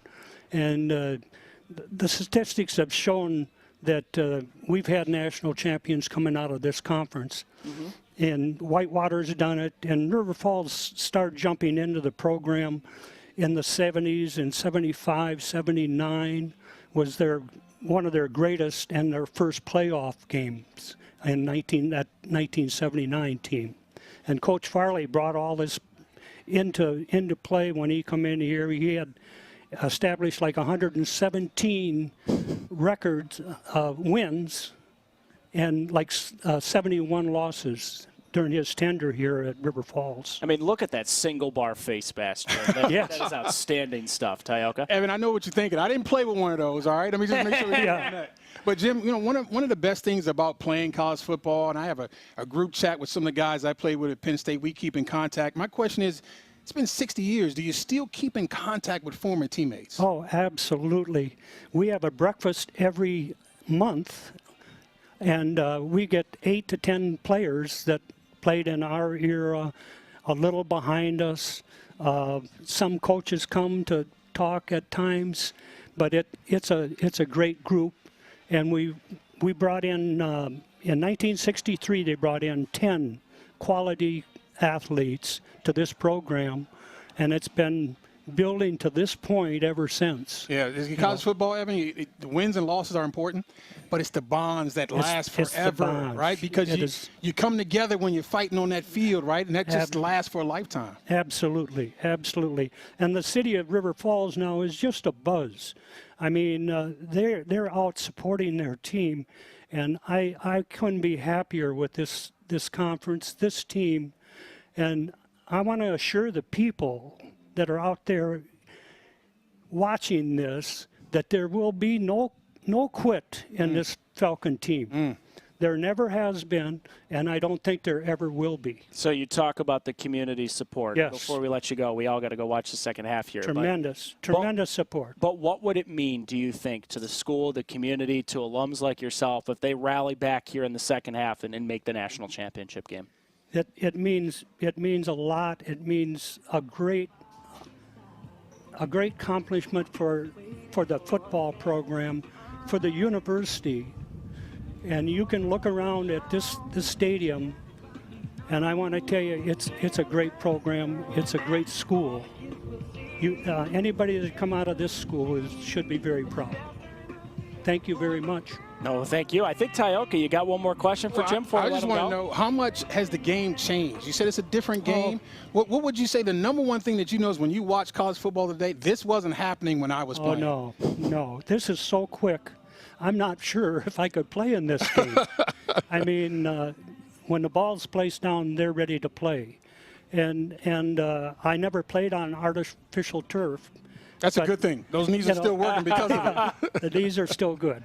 I was short and stubby, so I can still walk around. For 82, Jim, you look fantastic. And thank you very much for your time. Thank you for your service. Thank you. Outstanding stuff with Jim Baer. Maybe the greatest football player River Falls has ever had. Their only retired number. He's hoping for a second-half comeback. You don't have to dream about a white Christmas in River Falls, Wisconsin a lot. Probably going to get another one in a handful of days. They're hoping for an early gift under the tree. Work to do in the second half as Johns Hopkins leads this game by 6. Tyoka Jackson, Evan Stockton with the rest of our great crew working hard in these elements outside the Twin Cities today.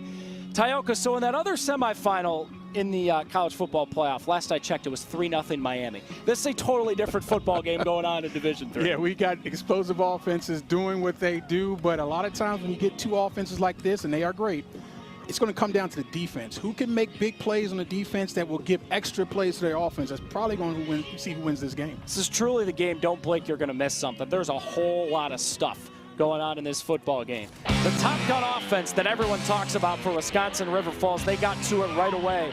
Caleb Waha scored, but Tyoka, what you're not going to see is he got hurt later on in the game, and their offense still looks good, but Hopkins really took the reins of the game out. And they took it by running the football. They multiple players making big plays in the run game. We knew about Schroeder. He's been excellent, but also, you know, their quarterback, Bay Harvey, has been tremendous as well with the quarterback run game. So doing it on the ground has been what they've done. Now, you saw an adjustment from this River Falls offense. They began to get other guys involved and lean on people like Jalen Reed through the air and running the football. He scored 2 touchdowns in the air, but he's also averaging 10 yards a carry. So look for more of Reed getting big plays for this offense. They thought that Jalen Reed was going to have a big game and those couple of touchdown catches for River Falls, but Hopkins played it perfectly. At the end of the first half, they have a little bit of trickeration for 6. Bechtel's first touchdown of the season, and then they wind the first half right down basically to the bitter end. Harvey scores with 13 seconds. It was a coaching clinic on how to handle the final 2 minutes of a half, understanding that you're going to get the ball, bleeding the clock.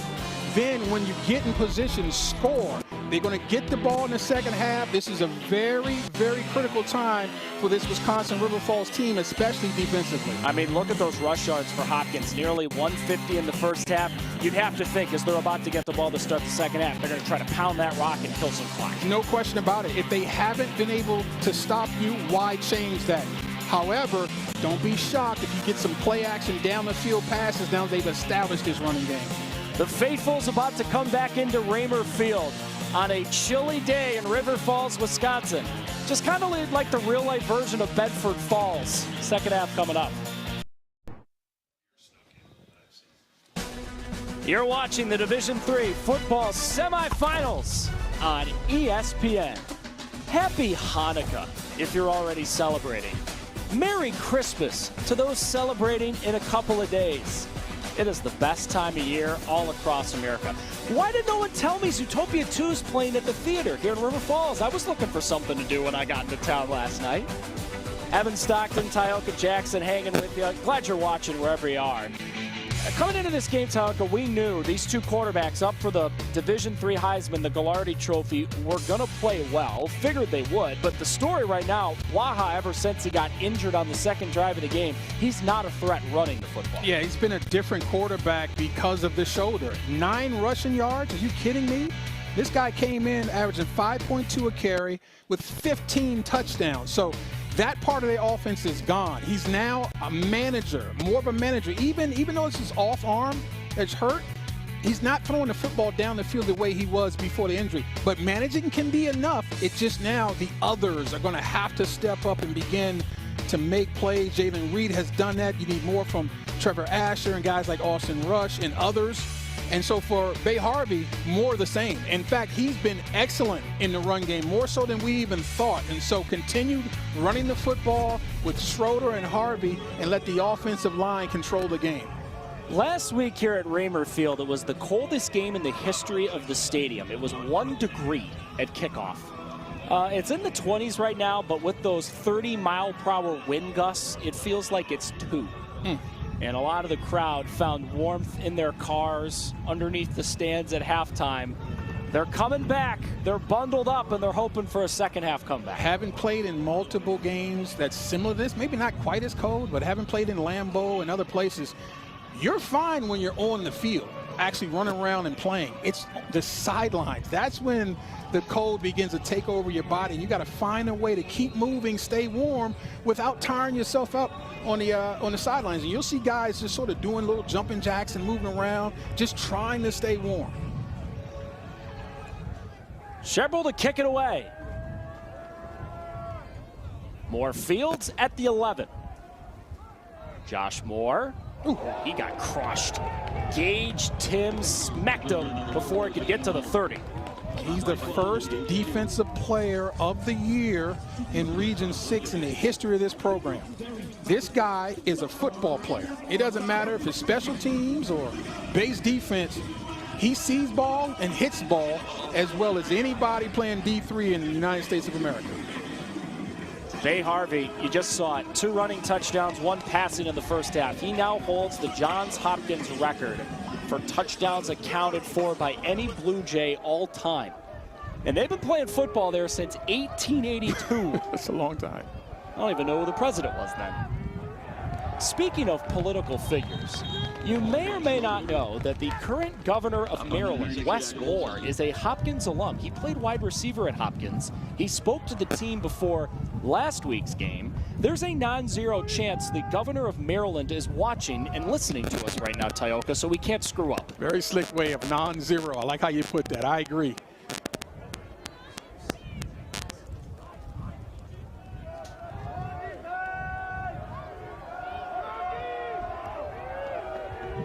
Second out long here.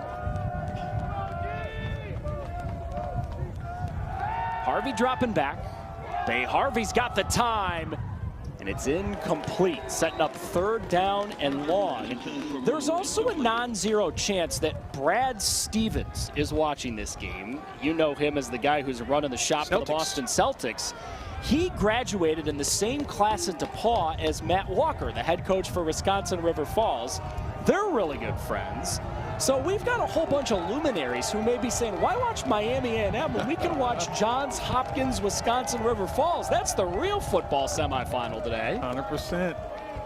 Right now, this Hopkins offensive line is in a tough spot. Big opportunity for the Falcons defense to get off the field. Harvey 3rd down. Oh, incomplete. Knocked away by Riley Ashburn. Boy, Riley had a beat on that football, and I thought he was going to had a good enough angle to get that football in his hands and run the other way. They're lucky that that ball ended up on the ground because Ashburn was all over it. Jake Wissing dials up a strong defensive stand to start the second half for River Falls. He actually began his coaching career here as the offensive coordinator, and now he's the defensive coordinator. Whew, that punt was almost blocked. You know, Chase Alley's been kicking it low all day. Feels like he's trying to take the wind out of the equation, and that time it almost burned him in the backside. You know what? In this situation, if things were normal, it wouldn't shock me if Caleb Blaha would take a shot right here. And I'm wondering if they're going to do that. Watch this near block now. This ball comes out low. I don't think anyone touched it. I think that's just a mishit by your punter.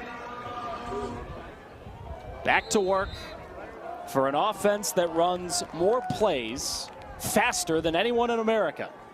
Blaha does take that shot, and he's got his guy. I'm standing next to Nostradamus. Tioka Jackson says take a shot, and they just did. A big one to Blake Rohr. Well, listen, this is just a slot fade. And I don't care if you're covered. I'm going to throw it up. 6'3", 211. I like my chances. Great job of high pointing that ball by Blake. And the ball was thrown away from the defense, which was smart. Asher up the middle. Brought down to the secondary by Carter Hogue, but this is a brilliant start to the drive for River Falls. Yeah, I like the idea of being aggressive on that first down, understanding that you're in really good field position. So Joe Matheson did a great job. Your quarterback step up and make a play. That's managing the game. Doesn't mean he can't throw the football. He's just managing it now. Blaha taking another shot, and he's got a touchdown. That was the Blake Rohrer drive.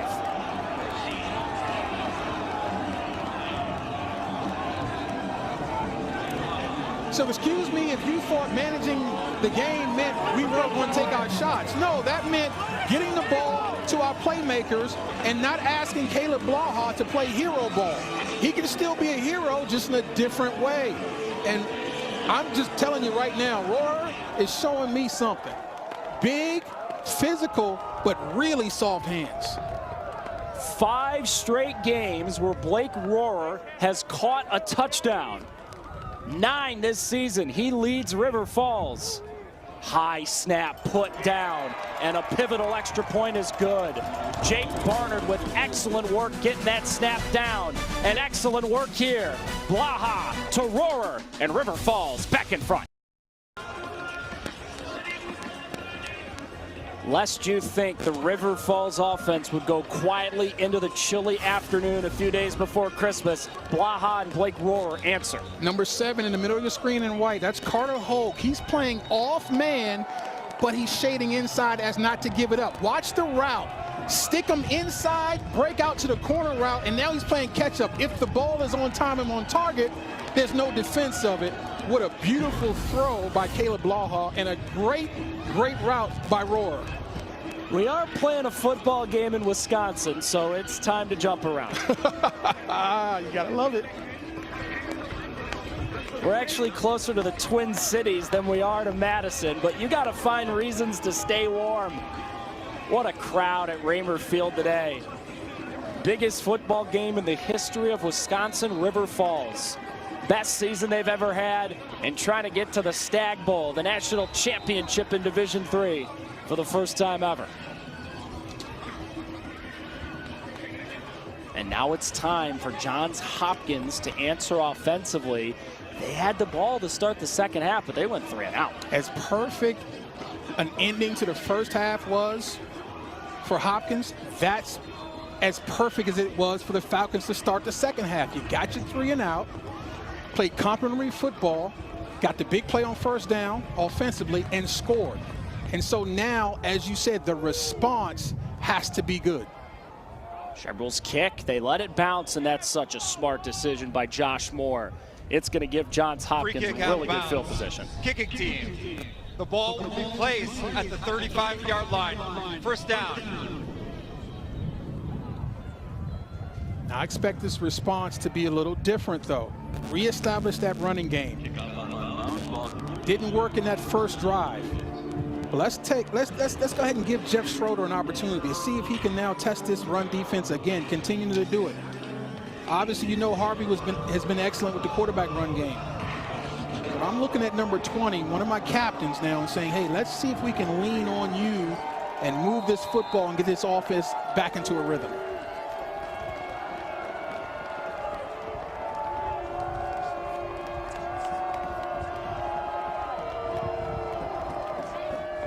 Fake to Schroeder. Harvey throw. Oh, nice job. Robbie Enright tiptoeing those sidelines like a maestro. And you said nice job. The route was beautiful. Comeback route. Just driving the defender off, coming back to your quarterback, and that ball is thrown exactly where it needs to be, to the outside. That's execution personified.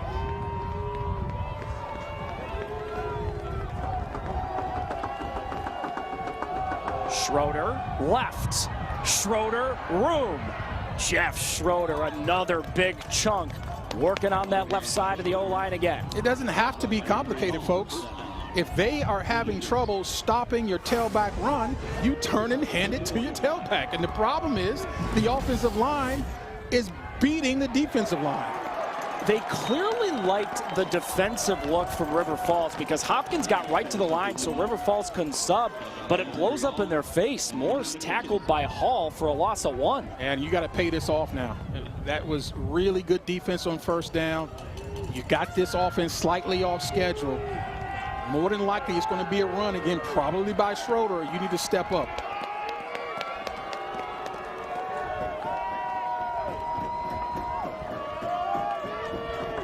Changing the play. Switch Schroeder to Harvey's left. Quick drop, and time, and throw, and catch. Cole Crotty, yet another catch in already one of the best careers at receiver in the history of Hopkins. It looks like the defenders fell down. And the question was the route that made him fall, or was the turf monster guy? And you see right there, number 28, Peter Ledoux, fell down. So that made it an easy pitch and catch on the outside.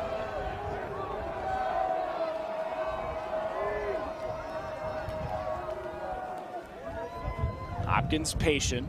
This was part of the plan. Let's keep that offense for River Falls off the field for as long as we can. Harvey, time, throw, catch, Crotty, touchdown! That man is athleticism personified. The 4th touchdown accounted for Harvey today, and it's Hopkins' turn to go back in front. Watch this slick release, partner. Watch him drop this ball down sidearm just to get it around the defense, both the rusher and the coverage guy.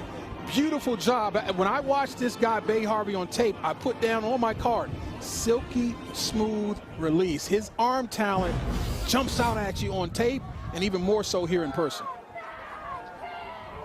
Cole Crotty is a stat sheet stuffer. His 28th career touchdown. Let's watch this now for Hopkins. Waits slipped on an extra point earlier, but this time he slams it right through. Bay Harvey, a career that'll go down in the Johns Hopkins record books. Most touchdowns ever accounted for, and he's got another to Crotty. They were jumping around on the River Falls side 10 minutes ago. Now they're jumping around on the Hopkins side. Blue Jays back in front. Another touchdown for Cole Crotty, who, he truly exemplifies everything that it means to be a Hopkins athlete. Really good student, obviously an incredible athlete, and he does a lot of things in the community as well. He goes into the mission down in Tijuana, Mexico, and he's with a group that builds houses. So he personally has assisted in 12 house builds in Tijuana. And just an outstanding human being. We talked about him being California cool, but you know, I like people who don't talk about being a part of the community and helping people, helping other human beings. I like people to get out and do it. This guy gets his hands dirty. I really respect that. Uh-oh. Live ball. Yeah, Reed let it bounce. And they do fall on the football, but Stokes and Reed back there were expecting the ball to roll into the end zone, and the wind turns this into a 99-yard potential drive for River Falls. Not sure exactly what Jalen Reed was thinking. It's okay to let it bounce, but you got to get behind the ball. And he just completely stopped as if he thought somehow, some way that was not a live ball. You got to get behind the ball. If it bounced, you can now field the bounce, a la, let's say, like a third baseman or second baseman, but he's on the wrong side of that ball. It's just a miscue mentally. I think he just fell asleep and not really understanding the situation. Well, they're proud with this offense. They're going to stay in their system no matter what, and they're going to have to go 99 yards and take shotgun snaps from the end zone. The problem is, before this game, a part of their system was the quarterback run, and that's not a part of it today. Blaha was injured in the first quarter. He'll throw from the end zone, and nobody home. And there's two guys not on the same page. Jake Hilton was blocking, and his quarterback Blaha is looking for some sort of fade route. Was in the area.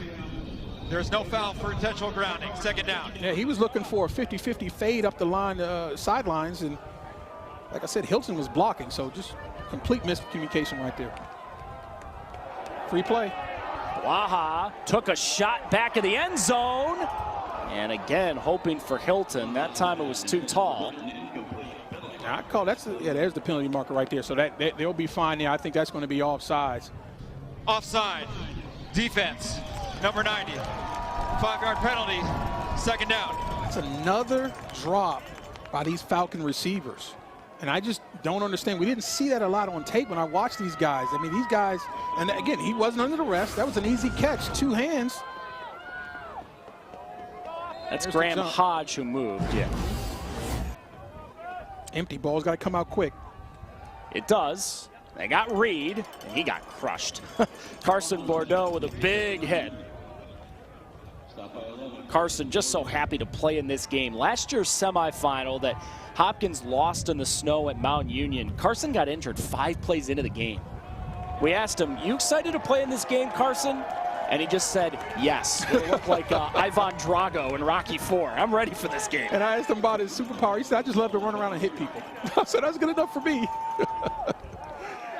All right, so it is first down. And this is about as far as River Falls will ever go into the play clock. Blaha roll. He's got a Throwing man. back across his body. Jake Hilton's got it. The ball came out late. They say that he's down at the 40. And all Jake Hilton does is make big plays. Official timeout for an injured player. So he dropped that other one because the ball wasn't thrown downfield long enough. And then you guarantee they're looking to make sure that that was a catch. I believe it was. I mean, he took a couple steps after securing that football. So that is going to definitely be a catch. But how about the job by Blaha, though? Getting outside the pocket, surveying the field, understanding he does not want to take a hit, but he's feeling the pressure, not looking at it, and finds Hilton, who uncovers late down the middle of the field. This is David Halal, who's down. Junior from California, but he did go to prep school at Choate in Connecticut. If that prep school sounds familiar, that's where the Kennedys went. They founded that high school in 1890.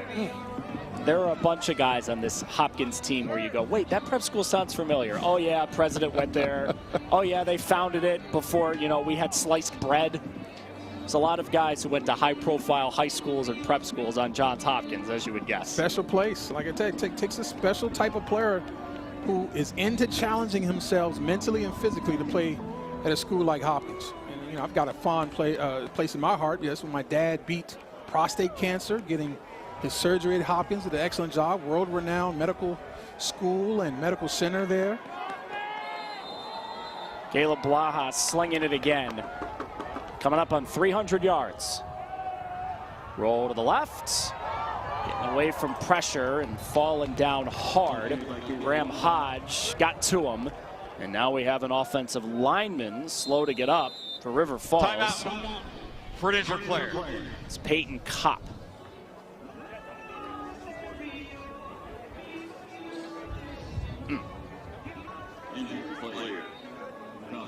Peyton grew up not too far from here in Plum City, 30 miles from River Falls campus. Guy who set the school weightlifting record at his high school. Timeout. And we're hoping he can get up and continue in this game after this.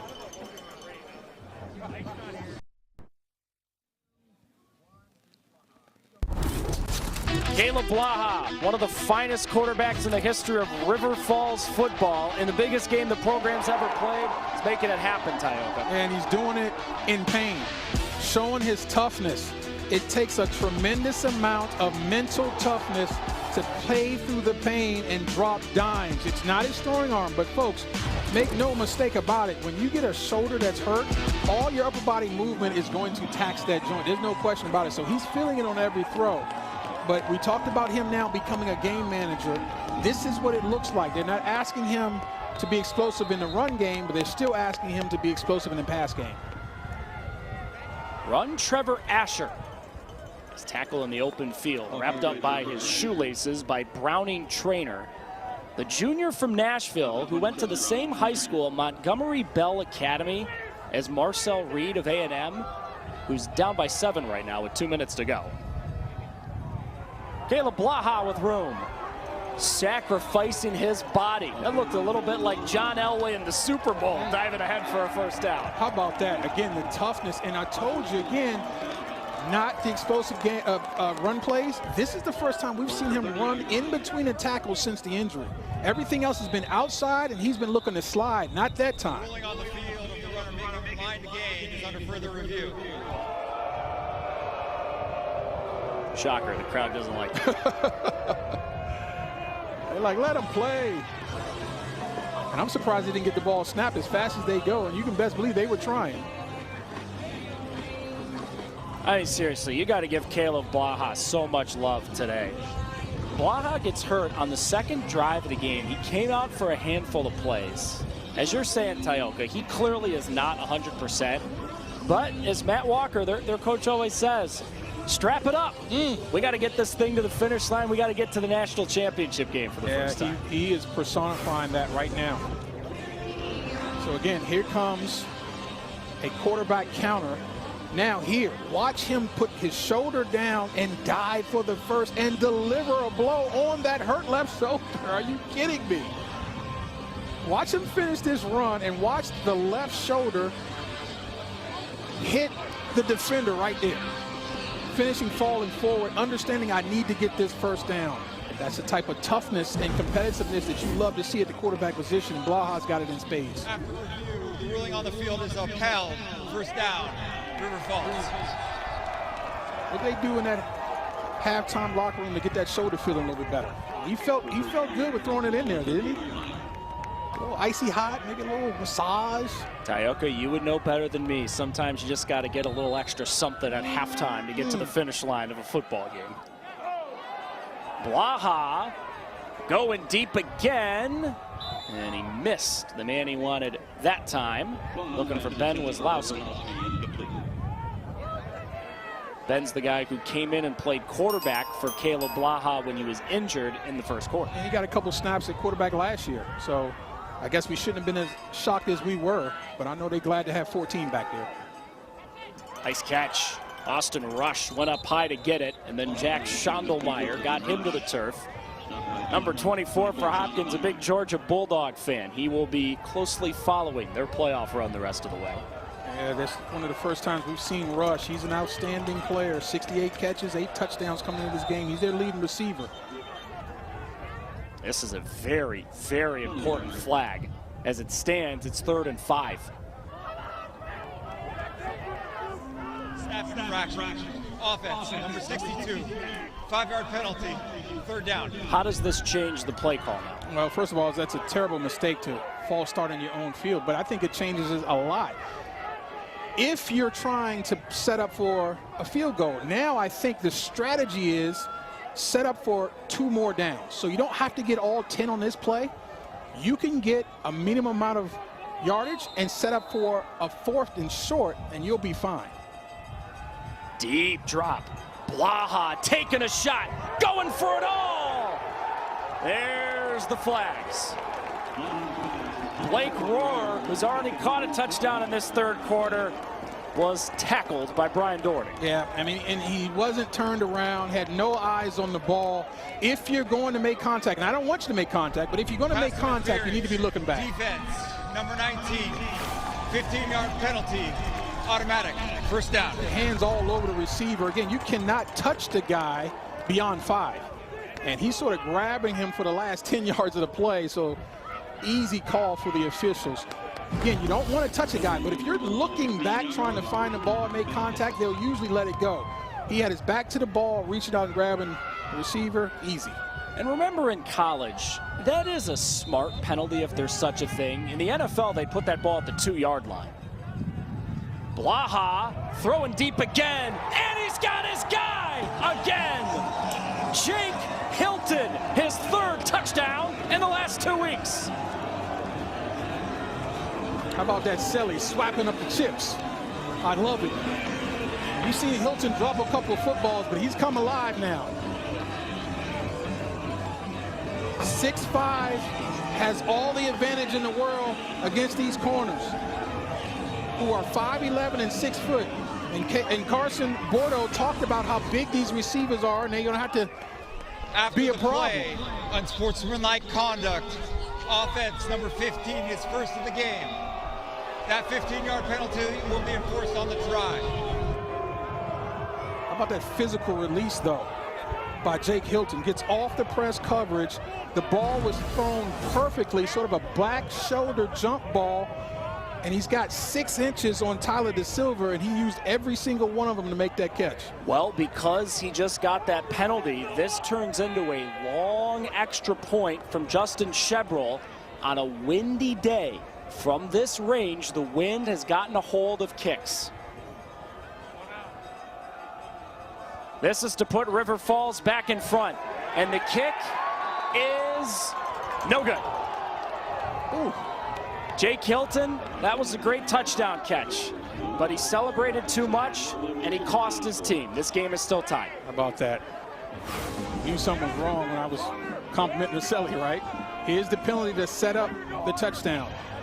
A lot of contact, easy call for the officials. Blake Rohrhor forcing it. And look at the physical release. Now it's just a 50-50 ball. And again, you got a guy who's got 6 inches on the defensive back. Not bad coverage by Tyler DeSilva. 2 things, he never really found the ball, and he's at a disadvantage because the length of Jake Hilton makes that play extremely tough to stop. And of course, to be fair to Jake, this is a semifinal trying to get to the national championship game. You're playing, you're excited, you made a play. Everyone can understand his celebration, but you just got to make sure you're between the rule book. And it's tough because they allow a little more celebration in today's game than they used to. And I didn't see any defenders that he was, try to just make fun of or be really bad to in his face. So that's one of those penalties that really is subjective. If the official doesn't like it, he's going to throw the flag. Maybe another set of officials leave the flag in the pocket. It's one of those deals. But I'll tell you one thing, if you don't do the celly in the field, you'll never get the call. Do that celly on the sidelines and it's all good.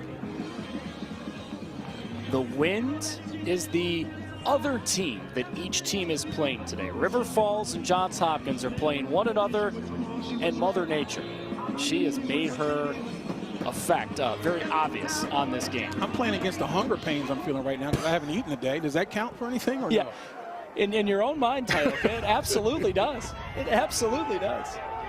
Josh Moore return. Josh Moore tackled at the 30-yard line. In case you just flipped it on and you missed the extra point, the wind got a hold of this one. Yeah, and we had a missed extra point earlier by Hopkins. And so now what this does is just keeps this thing on schedule.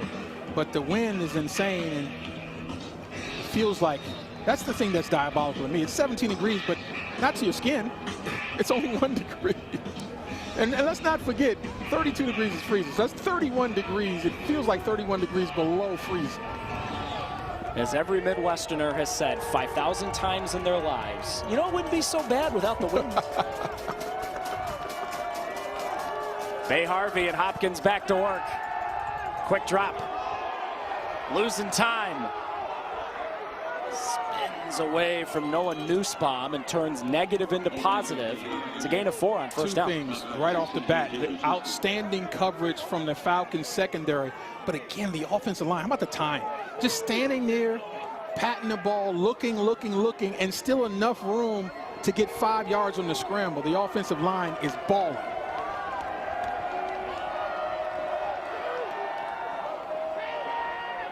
Time for Harvey again. Incomplete. Robbie Enright had to turn into a DB there. No doubt. Looking for a 50-50 jump ball. And I think he was taking a shot because he thought he had a free play, but there is no flag on the field. This is a couple of times today where Hopkins has thought they've had free play, but I guess River Falls jumped and then got back. Biggest play of the game. Is this the time if you're Joe Matheson, Jake Wessing, the defensive coordinator of Wisconsin River Falls, do you dial up some pressure, understanding that you have not been able to put consistent pressure on Bay Harvey? And in this situation with only 6 yards to go, leaving him standing is a deadly proposition. Here's the pressure. Harvey running all the way. Harvey couldn't make that man miss. Tackled in the open field by John Klefstad. So they brought the blitz to try to disrupt the pass game. It ended up being a run, but what that does is that muddies up the front, and so it makes it really hard to find a running lane if you're Bay Harvey. Great penetration and a big play by Kepstad. His role has gotten bigger and bigger throughout the season. 5 tackles last week. Another line drive punt. Reed lets it roll, and the River Falls drive will start right around the 30-yard line.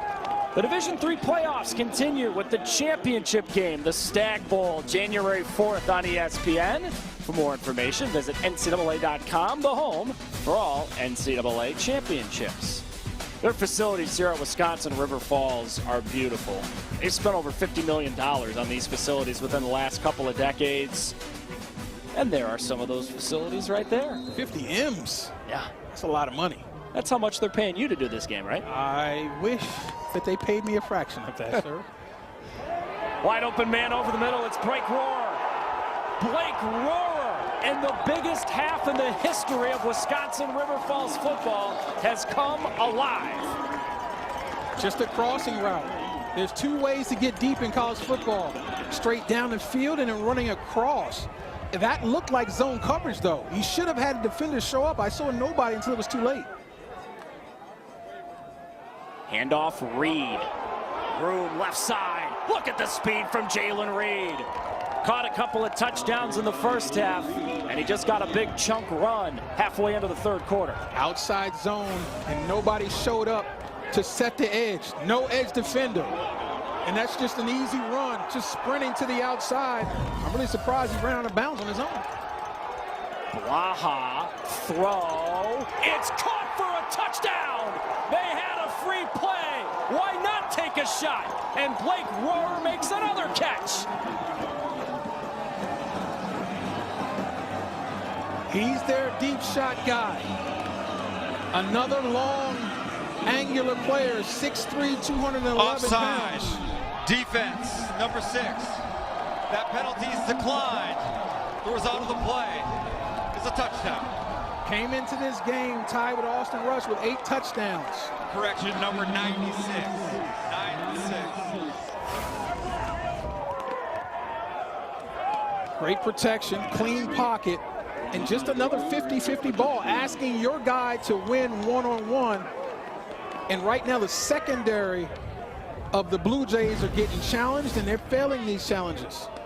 You know, once upon a time, Blake Rohrer, the guy who just caught the touchdown for River Falls, is on the hoops team here. They just keep throwing him jump balls, and that guy's getting a lot of rebounds in the 3rd quarter. And oh, by the way, Caleb Blaha has thrown for 5 touchdowns. He's accounted for 6. And one of the best offenses and the fastest offense at any level of college football has got pedal to the metal.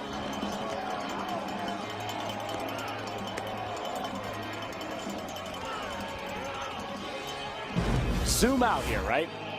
Wisconsin River Falls was down at halftime, and Johns Hopkins was getting the ball to start the 2nd half.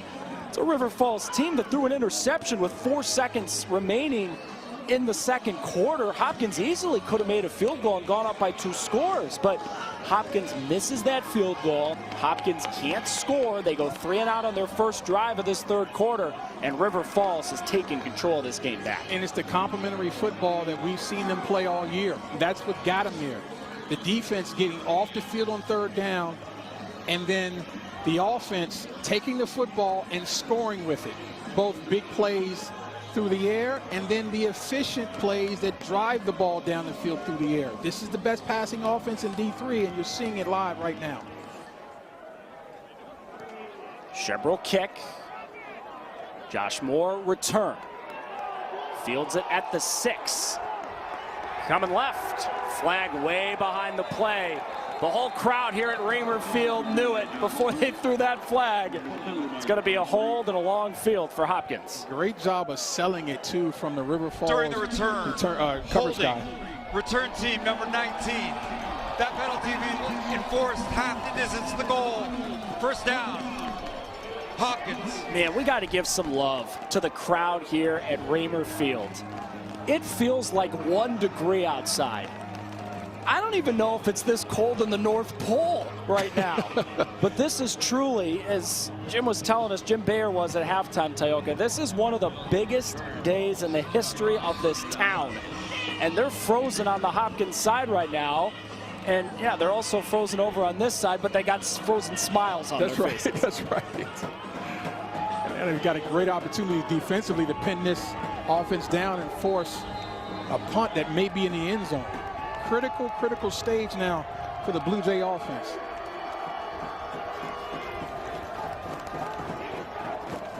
Harvey standing in his end zone. Moves up to the 1, runs it to the right, waiting for a hole to open up, and there's not much. A couple of yards for Harvey on first down, as it may be holiday break here at Wisconsin River Falls. And that shot was clearly taken it earlier because the wind is not whipping those flags as much as it is currently right now. Gorgeous campus here. We made a joke earlier about how this kind of feels like the real life version of the town and It's a Wonderful Life. Driving in to call the game this morning, there was a sign on the American Legion. Come watch the Falcons, 11:30 in the morning. We'll be here.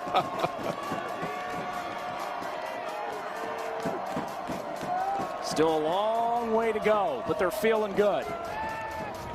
Harvey to run again. Bay Harvey got away from 1 and got away from 2. Those were a couple of nasty stiff arms from Bay Harvey. Yeah, he's showing me something. We talked about his release and how beautiful a passer he is. But this is the best rushing game that I've seen him have. Stiff arming a big man, stiff arming a little man, same result, missed tackle. First, he stiff-armed the defensive lineman, and then he stiff-armed Braden Jones in the secondary. Bay said, "Get off me," twice. Big first down, though. Again, River Falls defensive line jumps, but they get back in before it can be called offside. They're going on sound, which is a no-no. You got to go on movement if you're a defensive line. Harvey all day. Can set up a cot back there. Now Harvey rolls, and he's crushed. Oh my goodness, Noah Nussbaum sends Harvey to the frozen turf, and there's a flag. Gotta believe they're going to take a look at possible targeting situation.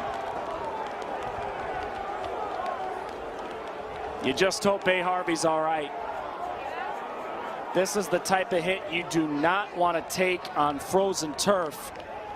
Down the road at TCF Bank Stadium about a decade ago, they played a game on Monday Night Football in conditions like this, and Brett Favre's career essentially ended on a hit like this.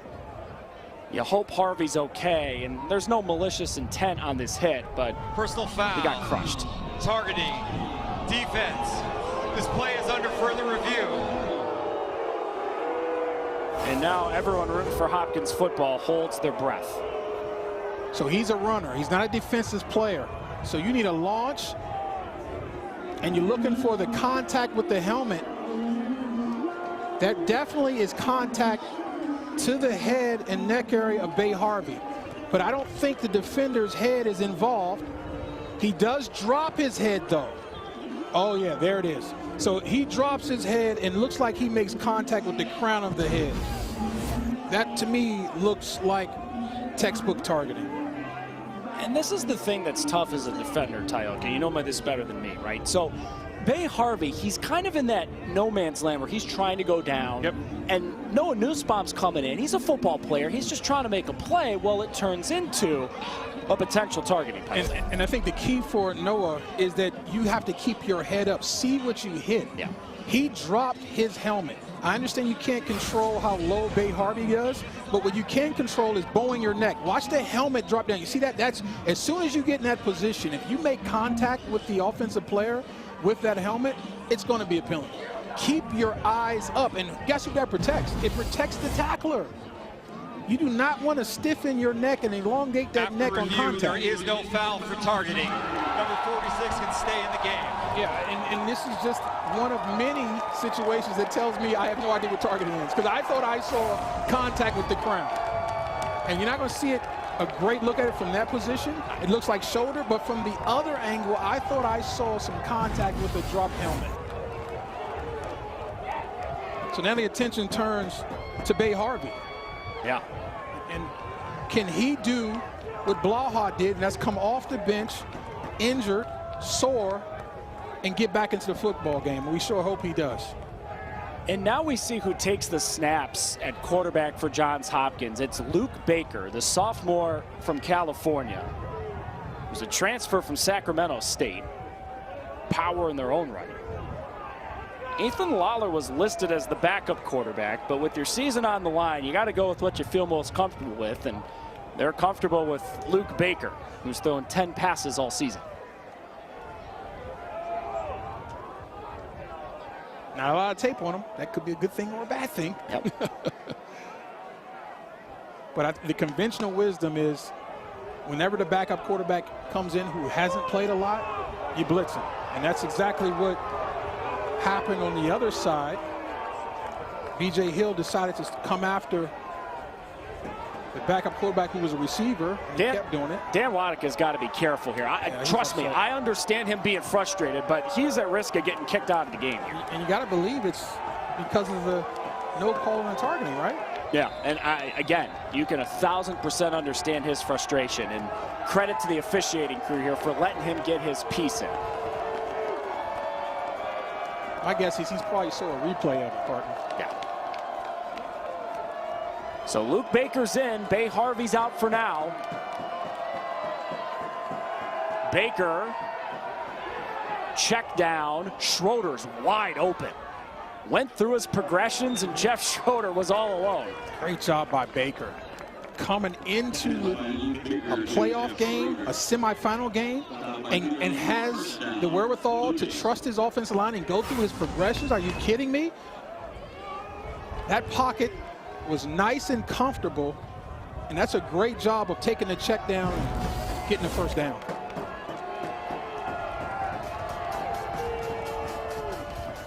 Schroeder right. Jeff Schroeder with room. The backup quarterback may be in, but when you can lean on this great running back, you got a heck of a security blanket. We told the audience in the open that this might be the most balanced team in D3 because they can run and throw with equal efficiency and equal effectiveness. Same play, similar result. Schroeder, a man possessed, running the football in the last couple of snaps. The running game is a backup quarterback's best friend as we see an injured player down. For an injured player. It's Charlie Pearson, the right guard, right tackle. 6'4", 300 pounds. One of the few 300-pounders in this offensive line room. In fact, by my card, the only one. Not very big. Again, those guys are just athletic. You see Jackson McCalsick getting warmed up and ready to play.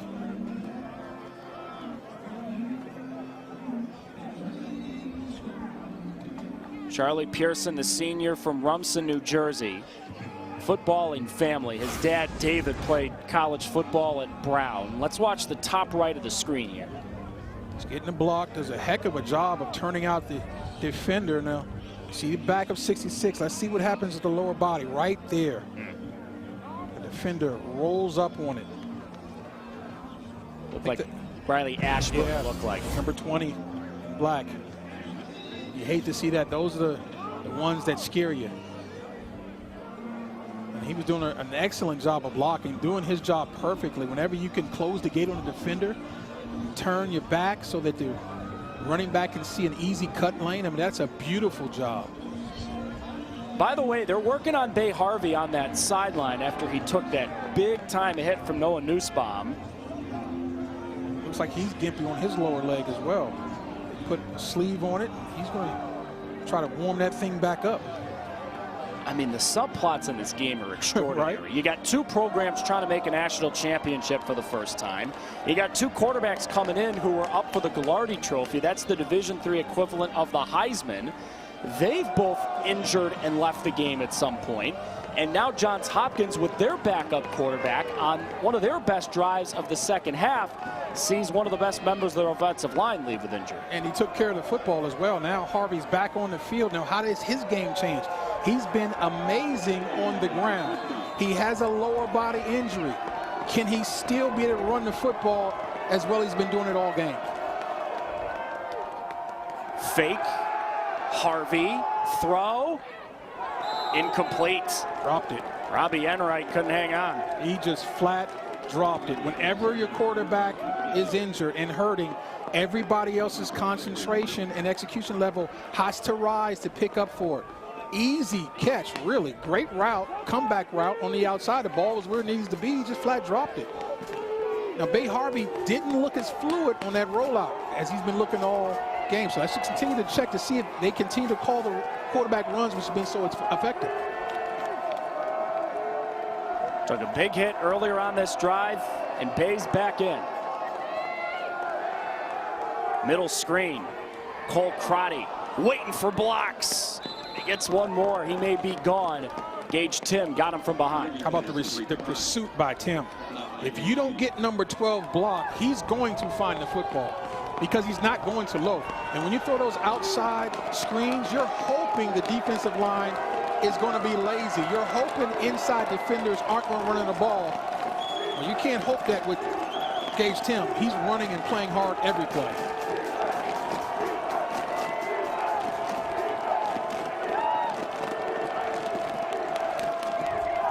Ron Schroeder slowed up, kept his feet, and kept the drive alive. First down, Hopkins to the 25. 5'11", 190. But he's got some toughness and physicality. Look at this, running through arm tackles. You better wrap up and grab cloth to get 20 down because he's not looking to go down on his own. That's a full day's of work in not even 3 quarters for Jeff Schroeder.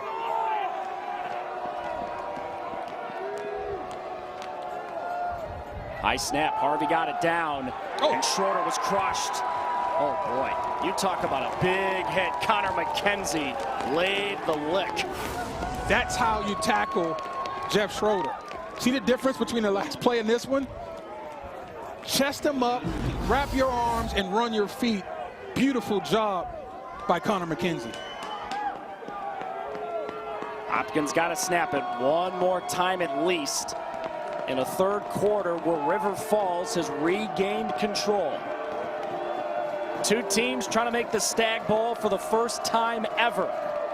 They'll play the winner of John Carroll in North Central later today. Harvey, another screen. This time it's Josh Moore. He got the blocking. Josh Moore, first down and more. And Johns Hopkins will have first down and goal, trying to tie the football game when we go to the 4th quarter. You're watching an instant classic at Raymer Field in River Falls, Wisconsin. As a wise person once said, the cold never bothered us anyway in River Falls, Wisconsin today. What a ball game. We go to the 4th quarter with a spot in the Division III championship on the line.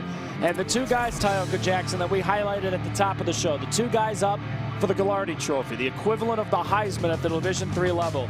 Bay Harvey and Caleb Blaha have not disappointed. They haven't, and the toughness is what's leading this. Both of these guys got hurt, laid down on the field, went to the sidelines, came off the bench, and didn't miss a beat. Got a tremendous amount of respect for them coming into this game, but now I love their toughness even more. Schroeder behind Harvey. Ty Pugliano is in the game for the first time. They give it to Schroeder. He's cutting back to the middle, and the rugby scrum stops him before he could get to the goal line. He's to the 2. What's interesting, I have complete confidence that if Bay Harvey was 100%, you would see quarterback design runs in this situation. I'm thinking right now defensively, I'm keying on Jeff Schroeder. I think he's going to be the guy they're going to turn to. It's Pugliano. His first carry of the game is for 6.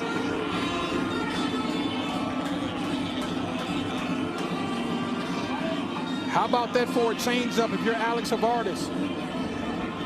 he's thinking that the defense is thinking what I was thinking.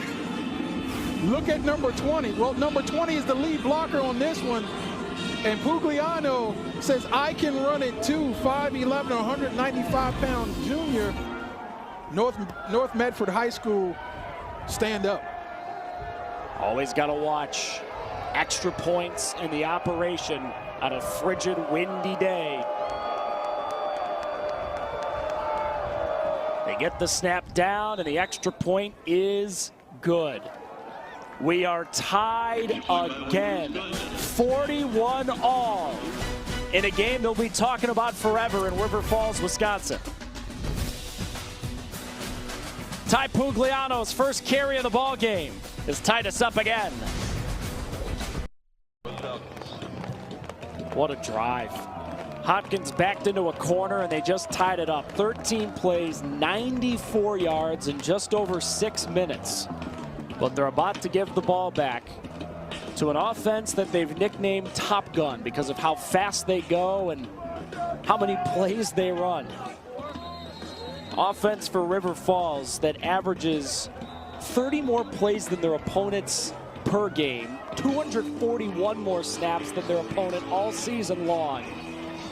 And Caleb Blaha, who by his own admission is the rooster of the offense, is like Miles Teller of the new Top Gun, which he said is better than the old one. Clearly he's just showing his age there. Caleb's having a heck of a game. 5 passing touchdowns, 1 running touchdown in a game where he was injured. On the second drive of the game, he had to leave on a hard hit and didn't play the rest of that drive. He has bounced back.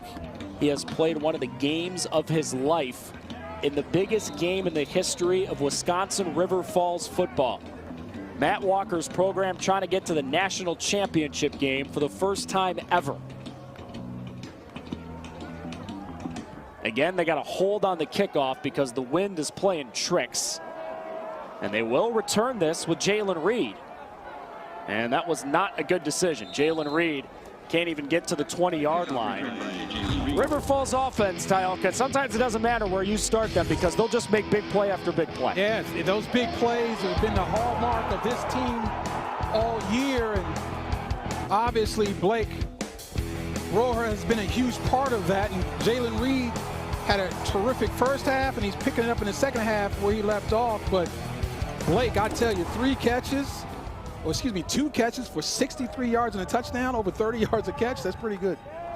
Reifenberger sits down, makes the catch, slips out of a tackle, and ended up getting the first down. What an effort by Steven Reifenberger. You know, Austin Rush is their leading receiver, and he's been very quiet today. But guys like Roher and Reifenberger and Hilton, they've stepped up and they've made their plays, and so haven't really missed Austin Rush. Reed motions out. Blaha looking in his direction. Incomplete. Carson Bordeaux had him in coverage. Second down. He couldn't set his feet. I mean, the rush had him backpedaling on the throw, and a lot of times when you see quarterbacks not being able to set their feet, throwing off their back foot, a lot of times it's interception ball. There was no safety in the vicinity, so they got lucky with that one, but just couldn't set his feet and throw an accurate football. Great rush. Blaha over the middle. Got it again.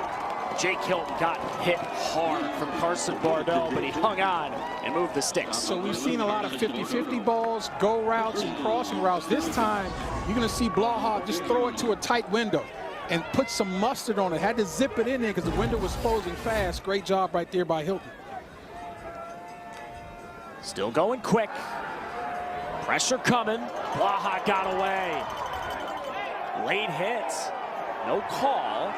Went into a slide. Trainer made contact, but they rule incidental. No flag. I've seen that get called now. Blue Jays defense are lucky that they didn't get a personal foul on that, but this is the Caleb Blaha we saw on tape now. He's starting to feel a little bit better, more decisive with taking off and running. Wide open again.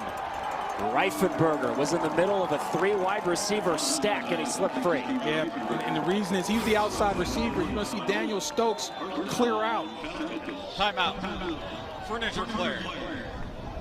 Reifenberger squares that thing in, and the ball is where it needs to be. The timing is what made that such a successful play. As we check the injured player. Injured players, number 1, Kevin. In case you're wondering, too, you may remember that they instituted rules before the season in college football to try to avoid, quote-unquote, faking an injury to slow down fast offenses. But if a guy falls down before the ball's spotted, it's okay. And Kevin Olin was down before they spotted the ball. So. That's a great point. Winner of this game gets the winner of North Central and John Carroll. Slated to start 4:30 on ESPN+. You know both those teams are warming up on the field right now, but someone is updating someone on the field of what's going on in this game. 41-41, 12:35 to go in regulation. Somebody here in River Falls, Wisconsin is picking up the biggest win in program history because they'll make the national championship game for the very first time. Two programs that have been playing football for a long time. Hopkins has been playing since 1882. River Falls fielded their first team in 1895. Problem for Wisconsin River Falls for so long was they were just in the wrong conference. They're in the same conference as Wisconsin Whitewater, who used to run Division III football. But Matt Walker, part of the reason he took the job as head coach was, hey, I want the challenge. This is a great conference. And that dream is coming true this year. Blaha stepped up and threw low, incomplete. Kozlowski couldn't pick it off the turf. I love the field now from Caleb Blaha. That's pocket presence. Watch him slide up into the void. Just couldn't get enough on that football. Obviously, Kozlowski trapped it on the short hop. Throw again. Caught. Kozlowski, you know, he slipped as he caught the ball, and I think that actually helped him because the defender over-pursued when he slipped. No question about it. And that time, this is not an easy catch. There's the slip. Now, he put that ball on the turf after he caught the football. That ball should be dead where it touched the turf. Snap it quick. Blaha sacked. He's been escaping pressure all second half. He couldn't do it that time. Will Seibert wrecked him in a bear hug. Oh, that's a timely sack because this offense was in a groove. You get a pass rush right up the middle. That's Will Seibert with an excellent play. See a stoppage here. You got to bump the play clock back up. Looks like they moved the ball up a little bit too. The ball had moved back some. Second down and a mile. Blaha throw high for Kozlowski. And it's about to be third down, and they got to get to the Twin Cities. Again, another miscommunication. Blaha expected Kozlowski to continue up the sidelines, but he bent that thing in on a deep dig route. In that situation, we don't know who's wrong, but together they're both wrong. Day ruled by offense. Can one of these defenses make a play? Hopkins trying to get off the field. This is a top 20 defense in rushing the passer. Blaha roll, throw. Oh, it was tipped twice and incomplete. It went off of Reifenberger's hands. Watching it live, either he wasn't expecting the ball or maybe he lost it in the sun. Yeah, exactly. I mean, that effort looks bad. You got to believe he lost this, right? Yeah, he had no idea where the ball was. My goodness. And that is a tremendously fortunate carom off the defender's shoulder pass, because most defenses practice that all the time. The old school tip drill. I know you did that in high school. Everybody does it in high school and all the way up through every level. That could have been a huge mistake offensively. Now, can they pin him deep? Jeffrey Freund's punt takes a good bounce, and he's just pinned Hopkins inside the 20. It's the 5th time this year the freshman, Jeffrey Freund, who will pitch on the baseball team when the weather gets warmer, has pinned an opposing team inside the 20-yard line. Tioka, you know this as a former player. You work so hard in the offseason. You spend such long hours during the season. And then it all comes down to one moment, one drive. All that hard work for Hopkins, all those 6:30 in the morning practices this week because they're taking finals at one of the best academic schools in America. They've got the ball, tie game, 11 minutes to go. Can they have one of the best drives in the history of the program? That's the idea. Can you manage the moment? And this is a huge part of this game. Managing the moment will be running the football effectively. They start with Schroeder. A patient run that barely gained an inch. Carter Quam and Jack Olson combining on the tackle. That's good first down defense. That's what you need to do if you're the Falcon defense. You want to force a backed up punt. They really haven't done that all game. Here's their next opportunity. The last possession for the Blue Jays, they were able to get the ball away from their own end zone.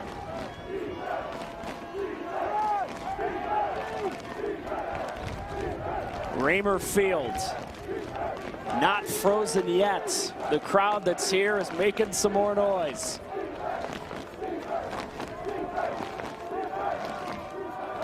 Harvey to throw. Bay Harvey with time. Schroeder came free, and Jeff Schroeder got the first down. Excellent job of taking what the defense gives you. He wanted to push that ball downfield. There's no question about it. But that's a disciplined quarterback. And you expect that from a grad student. He's been around a long time. Look at him going through his possessions. Number one, number two, I can got this check down to number three. He'll get the first down for me. Bay Harvey, another stat sheet stuffing game, running and throwing. Best part about it, though, no turnovers. Came to this game with an 8-to-1 touchdown interception ratio. That's amazing. Schroeder again. Run into that strength of the offensive line on the left side. Nowusu, Carnaccio, both excellent all year long, and they're leaning on them during the biggest drive of the season. Yeah, this Nowusu guy, 6'3", 280. They say he's listed at 280, number 77, but he's a little bit more like 260 or less as the season goes on. He has a chance maybe to be a guard, maybe to be an H-back, fullback type. Starting to work that clock now. Both teams have 3 timeouts plus the 2-minute timeout.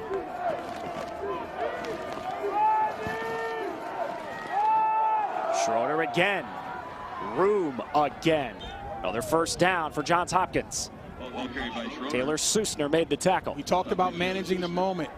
And when I say that, I'm not only talking about the players. They got to manage it, obviously. But the coaching staff has to manage the moment. As we see number 77, Nowusu going off the field. But again, disciplined play calling. Let's get a look at this. Actually, that's 62. Number 77 sealed the block. That's 62. He went off the field. Jeff Schroeder went off too, Tioka. So now you got Ty Pugliano, who his only run of the game was for a touchdown in the last drive. They fake it to him. Long throw caught. Oh man, what a throw. Cole Crotty to catch. This is a big-time arm talent throw from Bay Harvey. Yeah, he gripped it and ripped it, but again, the timing though. If he throws that ball late, I promise you it's getting broken up or going the other way. He gets it out of his hands quickly, so that long throw is a lot less dangerous, and obviously the ball placement is away from the defense.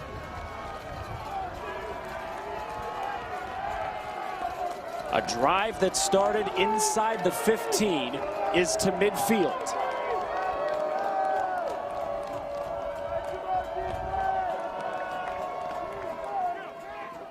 Harvey got crushed.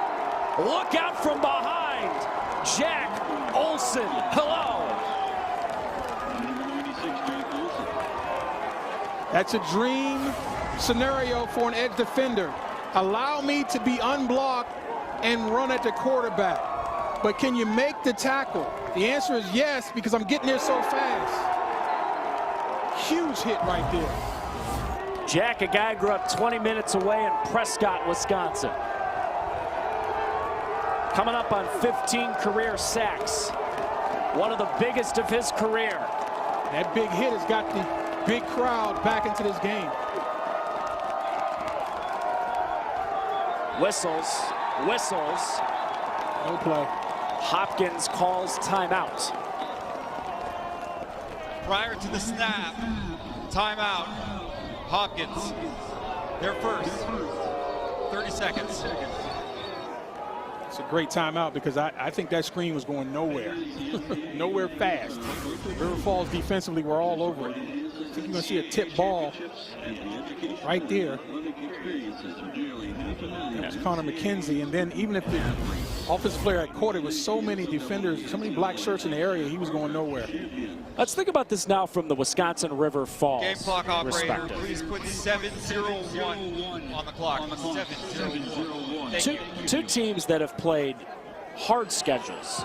By many statistical measures, these two teams have played the two toughest schedules in Division III football all year. And we've talked about how Johns Hopkins is clearly trying to play this scenario, but if you're River Falls, let's assume Hopkins comes back and gets a first down, even facing 2nd and 16. If you're Matt Walker, at some point, do you have to start thinking about calling your own timeouts? Yeah, I think once you get below 6 minutes, that's a real thought. You're at 7 now, you're fine. Obviously, you're hoping that your defense can capitalize on this great scenario of 2nd and forever. But if they can and this clock gets below 6, you got to start using them.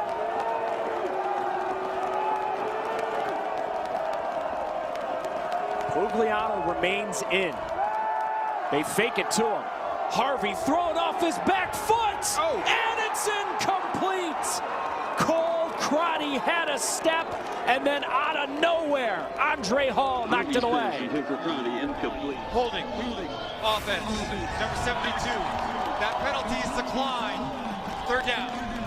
So first of all, the pressure forced Bay Harvey to continue to back up and throw off that back foot. That allowed the ball to sail and gave Andre Hall all the time he needed to come over and make a play, and almost made an amazing diving catch. Now, interesting call on that holding. River Falls, their first. 30 seconds. So Matt Walker, head coach of River Falls, he decided to decline that holding penalty. Rather than back up the offense and give them the extra down and try to play the field position, he's saying, no, I like where they are right now. I believe in my defense. 3rd and 16 or so, we can come off the field on 4th down. Here's the play again. Look at the pressure forcing the quarterback to move. Not setting his feet forces the ball to sail. And that's almost an amazing play right there. If you were faced with that situation, would you have made it 2nd and 26, or would you have declined the hold? Well, first of all, it depends on where the spot would have been had they walked off the holding. Was the holding at the line of scrimmage? Was it somewhere deeper? Where would the final ball have been set on that holding penalty? I think that's what matters. I'm okay with taking the ball or taking the opportunity to be 3rd and 15, 3rd and 16. I'm going to look my defense in the eye and say there's no way at home we're going to allow an offense to convert 3rd and 16. So I got one more play to get off the field. Obviously, the danger in giving the offense another play, an offense like this, they might mess around and get the first down. Now, I just need one play, get off the field, and the ball is back into our explosive offense's hands. Time to find out if it was the right decision. 3rd down, 16. Man coverage on the outside. They're showing all-out blitz. Here they come. Pressure coming. Wide open, John Bechtel. Coming into this game, Bechtel had 4 catches all season. His first catch was a touchdown, and this one converts on 3rd and 16. Yeah, they're expecting people to come free and that there'd be no time for Bay Harvey to find his open receiver. Bay Harvey knows exactly what's happening because they showed it pre-snap. He knew where his hot receiver was going to be. That's a tremendous job of executing a great catch by Bechtel. Pugliano hit right at the line of scrimmage, falls forward, doesn't gain a yard. Jack Olson again in on the tackle. Sometimes defenses are willing to be a little unsound because they think the pressure is going to force a mistake. The problem is they walked up, showed the pressure, and so that's giving pre-snap information to a guy like Bay Harvey. He's been around forever. He says, okay, they're coming. I know where my outlet is. If I can just get this ball off, I'll give them a chance. Jeff Schroeder is back in at running back, injured earlier in the drive. Fake it to him. Harvey given time. Harvey looking downfield and throws high. Missed Robbie Enright. Third down long again coming up for Johns Hopkins. Unbelievable coverage by the secondary of the Falcons, because Bay Harvey had forever in that pocket and couldn't find anybody. Is this 4-down territory? Wow. With this win, it looks like the wind has died down a little bit. I think it is. And with that in mind, don't be surprised if Jeff Schroeder gets this football and see if you can get at least 5 to 6 yards or more. Third down long. Harvey taking a shot to the end zone. Incomplete. Cole Crotty couldn't connect. Braden Jones was there in the nick of time. And Jones was in really good position. A lot of times defensive backs, if their position is good, it's going to force perfection, and that time perfection could not happen. Great effort though by Crotty. Just ball thrown a little bit too far outside, but that's the danger of going for the home run on third down. I like the idea of running it, giving yourself 5 or so, and making this fourth down a lot easier. They will go. Two teams trying to make the Stag Bowl for the first time ever. This is the biggest play of their seasons. Harvey's got it. Fourth down long. Incomplete. Open back shoulder for Chad Martini, and Trent Cherry was there. Wisconsin River Falls has been playing football since 1895. This is the biggest drive they've ever had.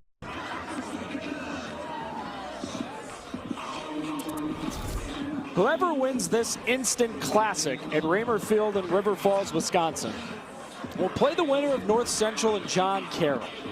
John Carroll trying to get to the national championship game for the first time ever. North Central's trying to get back there. They're the defending national champions. All we're thinking about right now, Tioka Jackson, is this scenario right here, right now.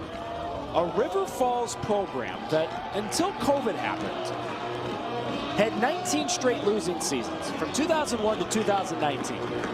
But they used the COVID off time to revolutionize their program and revolutionize their offense. And that Top Gun offense we've heard so much about has got the ball in a tie game with 5 minutes and change to go, and a chance to get the program to a place they've never been. Caleb Blaha starts the drive with a run, and he gains a handful across the 30-yard line as Browning Trainer made the big hit. And now we got a Blue Jay slow to get up. North Central is all over those Division III champions. Cortland won it in 2023, Mary Hardin Baylor in 2021. They didn't play at the Division III level in 2020 because of the pandemic. Isaac Urquidi, 96, is the Blue Jay down right around the 32. It's how we open the broadcast, Tioka, talking about these two programs and how River Falls is in the best season they've ever had, and Johns Hopkins, a great program, finally trying to get over the hump. They've made the Division III playoffs 14 times. It's their third trip to the semis since 2018. But right now, everyone rooting for Johns Hopkins is real nervous, because when Matt Walker's team has the ball offensively, you get real nervous. And you should be nervous because Caleb Blaha is now running design quarterback runs. So whatever was going on in the first half, he's either sucked it up or it's gotten better. And so now that dynamic is back into this offense, which makes them a lot tougher to stop.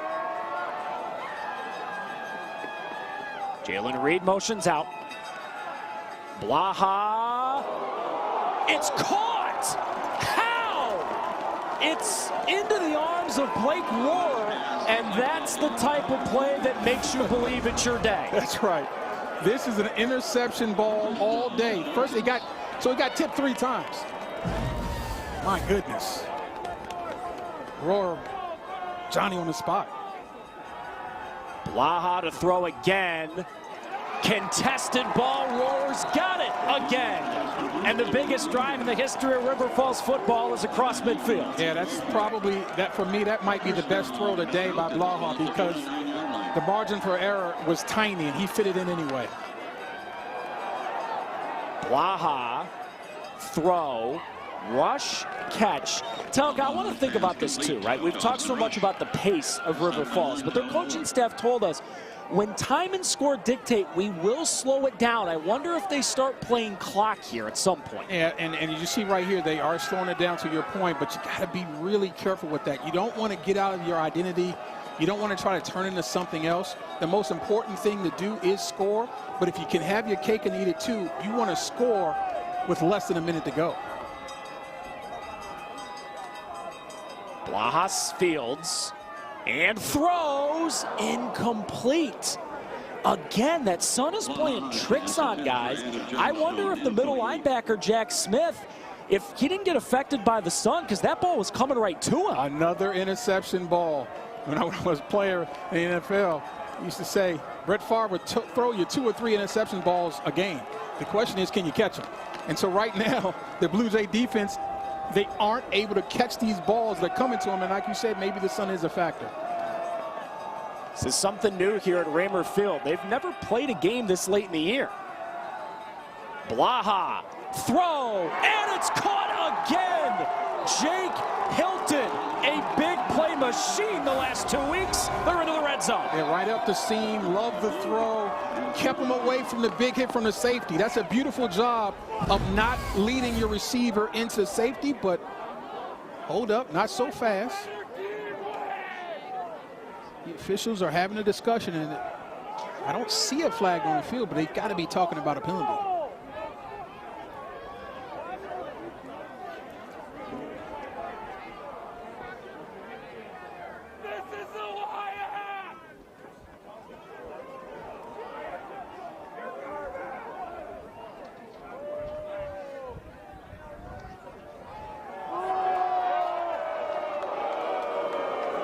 Oh my goodness, that's gigantic call. It's a legal substitution and loss of down, so it's 4th down. OMG. What happened there? And it didn't look like they were going fast. I'm not sure. Wow.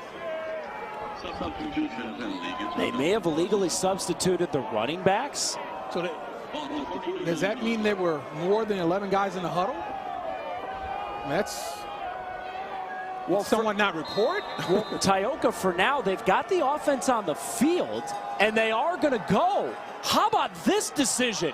Caleb Blaha tuck, Caleb Blaha run, and he doesn't get it. Don't understand that. Jack Schondelmeyer made the tackle. Did the coaching staff not understand it was 4th down? Look at the offense is staying on the field like they don't know if it's 4th down. Oh my goodness. Did River Falls lose track of downs? You said yourself that penalty was a loss of down. The question is, did the staff of River Falls know the rule like you knew? And here's another thing.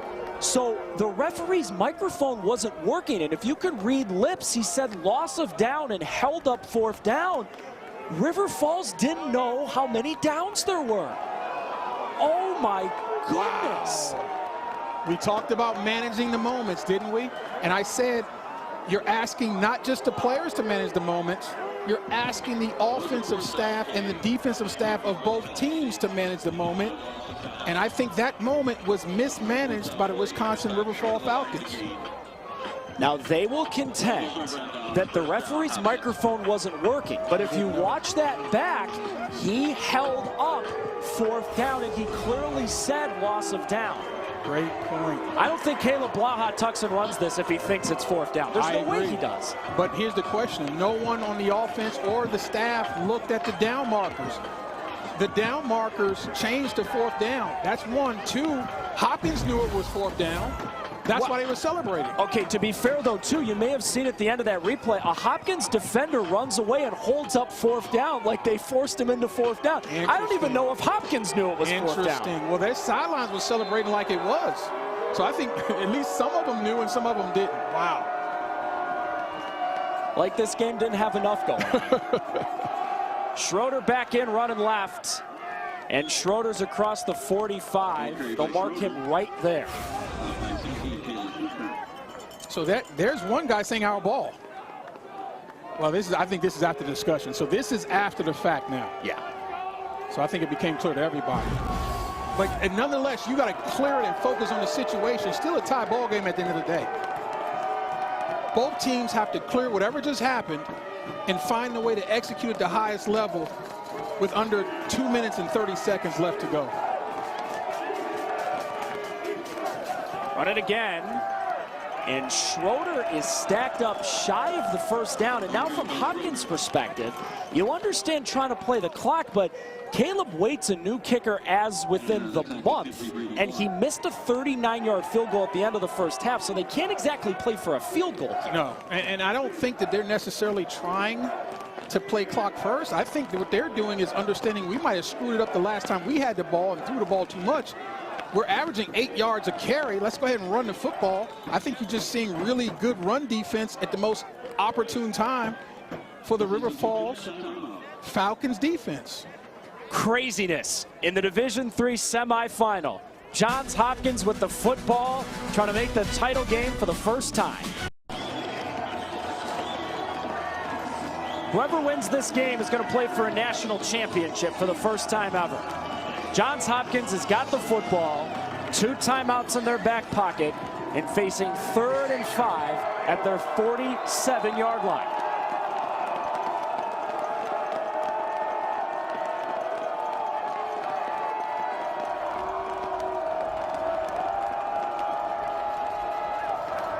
Harvey's got the snap. Bay Harvey's got the time. Bay Harvey incomplete. Hoping for Robbie Enright, and the flag they're hoping for is not coming. Jake Wissing, the defensive coordinator, has got to be feeling amazing about his secondary. I mean, what was that, 5.5, 6 seconds of holding the football with no pass rush to speak of? And they're just flat locking down the receivers, including Cole Crotty. Chase Alley to punt. He has almost had a punt block today. He fields a low snap and gets it away. And Reed will let it roll inside the 5. From almost a disaster for Hopkins into making River Falls go 96 yards. Amazing. This football game is wild. Back and forth. Back and forth. Ty Pugliano goes into the end zone for Hopkins earlier in the 4th quarter. Caleb Blaha has been making plays all game. And this was the pivotal play where he ran because he thought it was 3rd down. It turned out it was 4th down. The River Falls coaching staff didn't know it was 4th down, but they get bailed out. It ends up not mattering. Blaha from his end zone. Throws to an open Weslowski. He crossed the 10 to the 13 with a gain of about 8.5. Managing the moment. Who's going to manage this moment better? Both teams are looking to play complementary football. The defense got off the field. Great punt. If you're the Blue Jays, who's going to manage this moment the best? Reed came in motion. Weslowski crushed, but hung on. A gigantic hit from Jack Smith. The clock will stop as they move the chains, and River Falls has 2 timeouts. Yeah, they talked about Jack Smith being a real thumper, and you saw it right there. As I see the official. He collided with Jalen Reed. Yeah. That's been the best hit on Jalen Reed all day. Blaha rolling away, hoping for pixie dust. It's tipped and incomplete. It's an incomplete pass. One of the offensive linemen went up to catch the football, but he couldn't hang on, and it does stop the clock, and they avert total disaster. I've heard a collective gasp by these fans when that ball was in the air for what seemed to be 8 seconds. Wow. Dodged another Game bullet. clock, please put 1:07 on the clock. That's how much is on the clock. The crowd is making sure that if they're still upset at the officials doing their job on that loss of down call. Blaha navigates that pocket and falls down. On the Blue Jays, I'm looking to call timeout here. Jack Smith made the tackle, and for now, no one's calling timeout. Now we get a Hopkins timeout. Yeah, they gave up about 4 seconds at least. And in this situation, that 4 seconds can be crucial.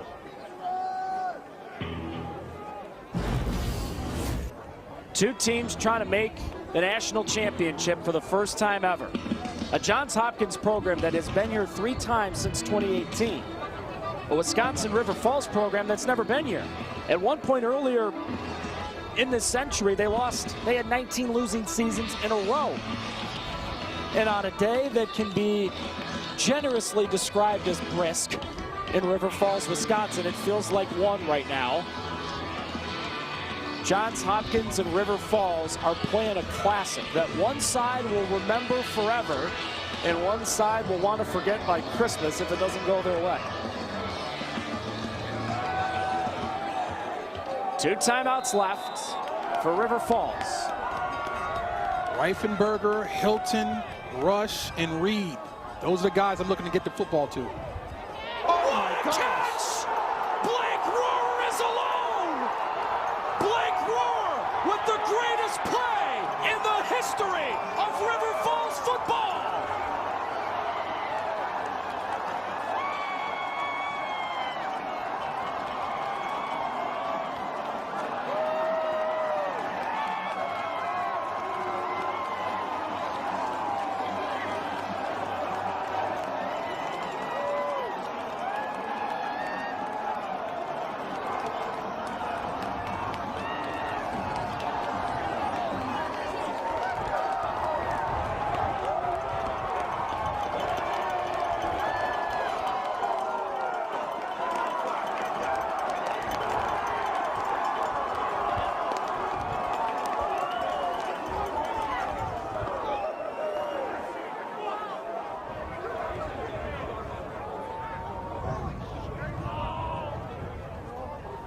High snap put down, and the kick is through. Blake Rohr just made a play that will make sure he never has to buy another meal in River Falls, Wisconsin for the rest of his life. Defense, number 36. The penalty is declined. The try is good.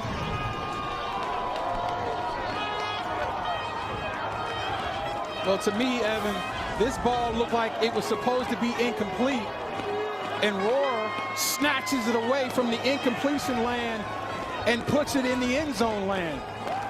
And if you're a safety for the Blue Jays, you got a decision to make. Do I go for the ball or do I go for the tackle? And obviously, the wrong decision was made, totally lost vision of the receiver, and the length of Blake Rohr shows up with a huge catch, maybe the biggest and most important in the history of the program. You having yourself a day, Rohr. And it's so funny, I mentioned the receivers couldn't make it down to Rohr's name, and he's the one that makes the play. Blake Rohr, 3 touchdown catches. Caleb Blaha, 6 touchdown passes. He's accounted for 7. And now they got to get through 47 seconds and 1 Johns Hopkins timeout. Wow. Are you not entertained? Are you not entertained? My goodness, what a game. Blake Rohr has caught 11 touchdowns this season. He came to Wisconsin River Falls playing basketball. And he just made a play that, if they hang on, will make him a living legend.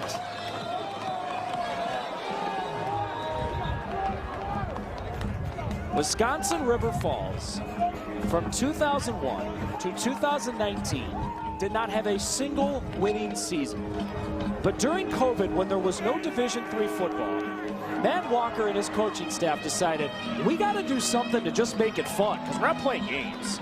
So they instituted this offense that they say is the fastest at any level of football anywhere in America. And they may be flying with that Top Gun offense to the national championship. It's punched on the ground. Back to Fields at the 30. And he stopped at the 37. These numbers are stupid. Unbelievable. And we talked about how explosive they are. We talked about this being the absolute best pass offense in America, and they did not disappoint. What we didn't know was coming was Blake Wars, 9 catches for 236 yards and 3 TDs, and maybe the biggest play in the history of the program. And I think he is a little bit happy.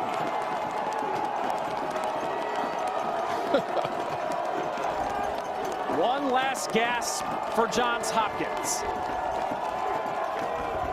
Bay Harvey needs magic, and he needs it now. Harvey intercepted! It's picked off by Brady Block.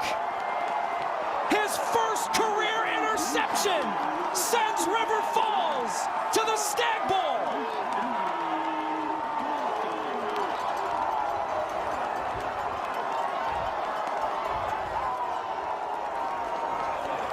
That is a defensive tackle making an interception. The question is, was he just stoned to the line of scrimmage, or did he back up into pass coverage? Either way, Bay Harvey never saw him.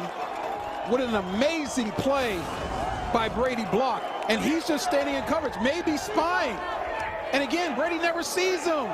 What an amazing athletic catch. Beautiful job. You're supposed to have hands of stones when you play the defensive tackle position, but not right there. For 20 years, Wisconsin River Falls didn't have a winning season. Wisconsin River Falls has become the power in this portion of Division III football in what feels like the blink of an eye. They've been playing football at Wisconsin River Falls since 1895. And today, Saturday, December 20th, 2025, is the greatest day in the history of River Falls football. For the first time ever, they will play for a national championship.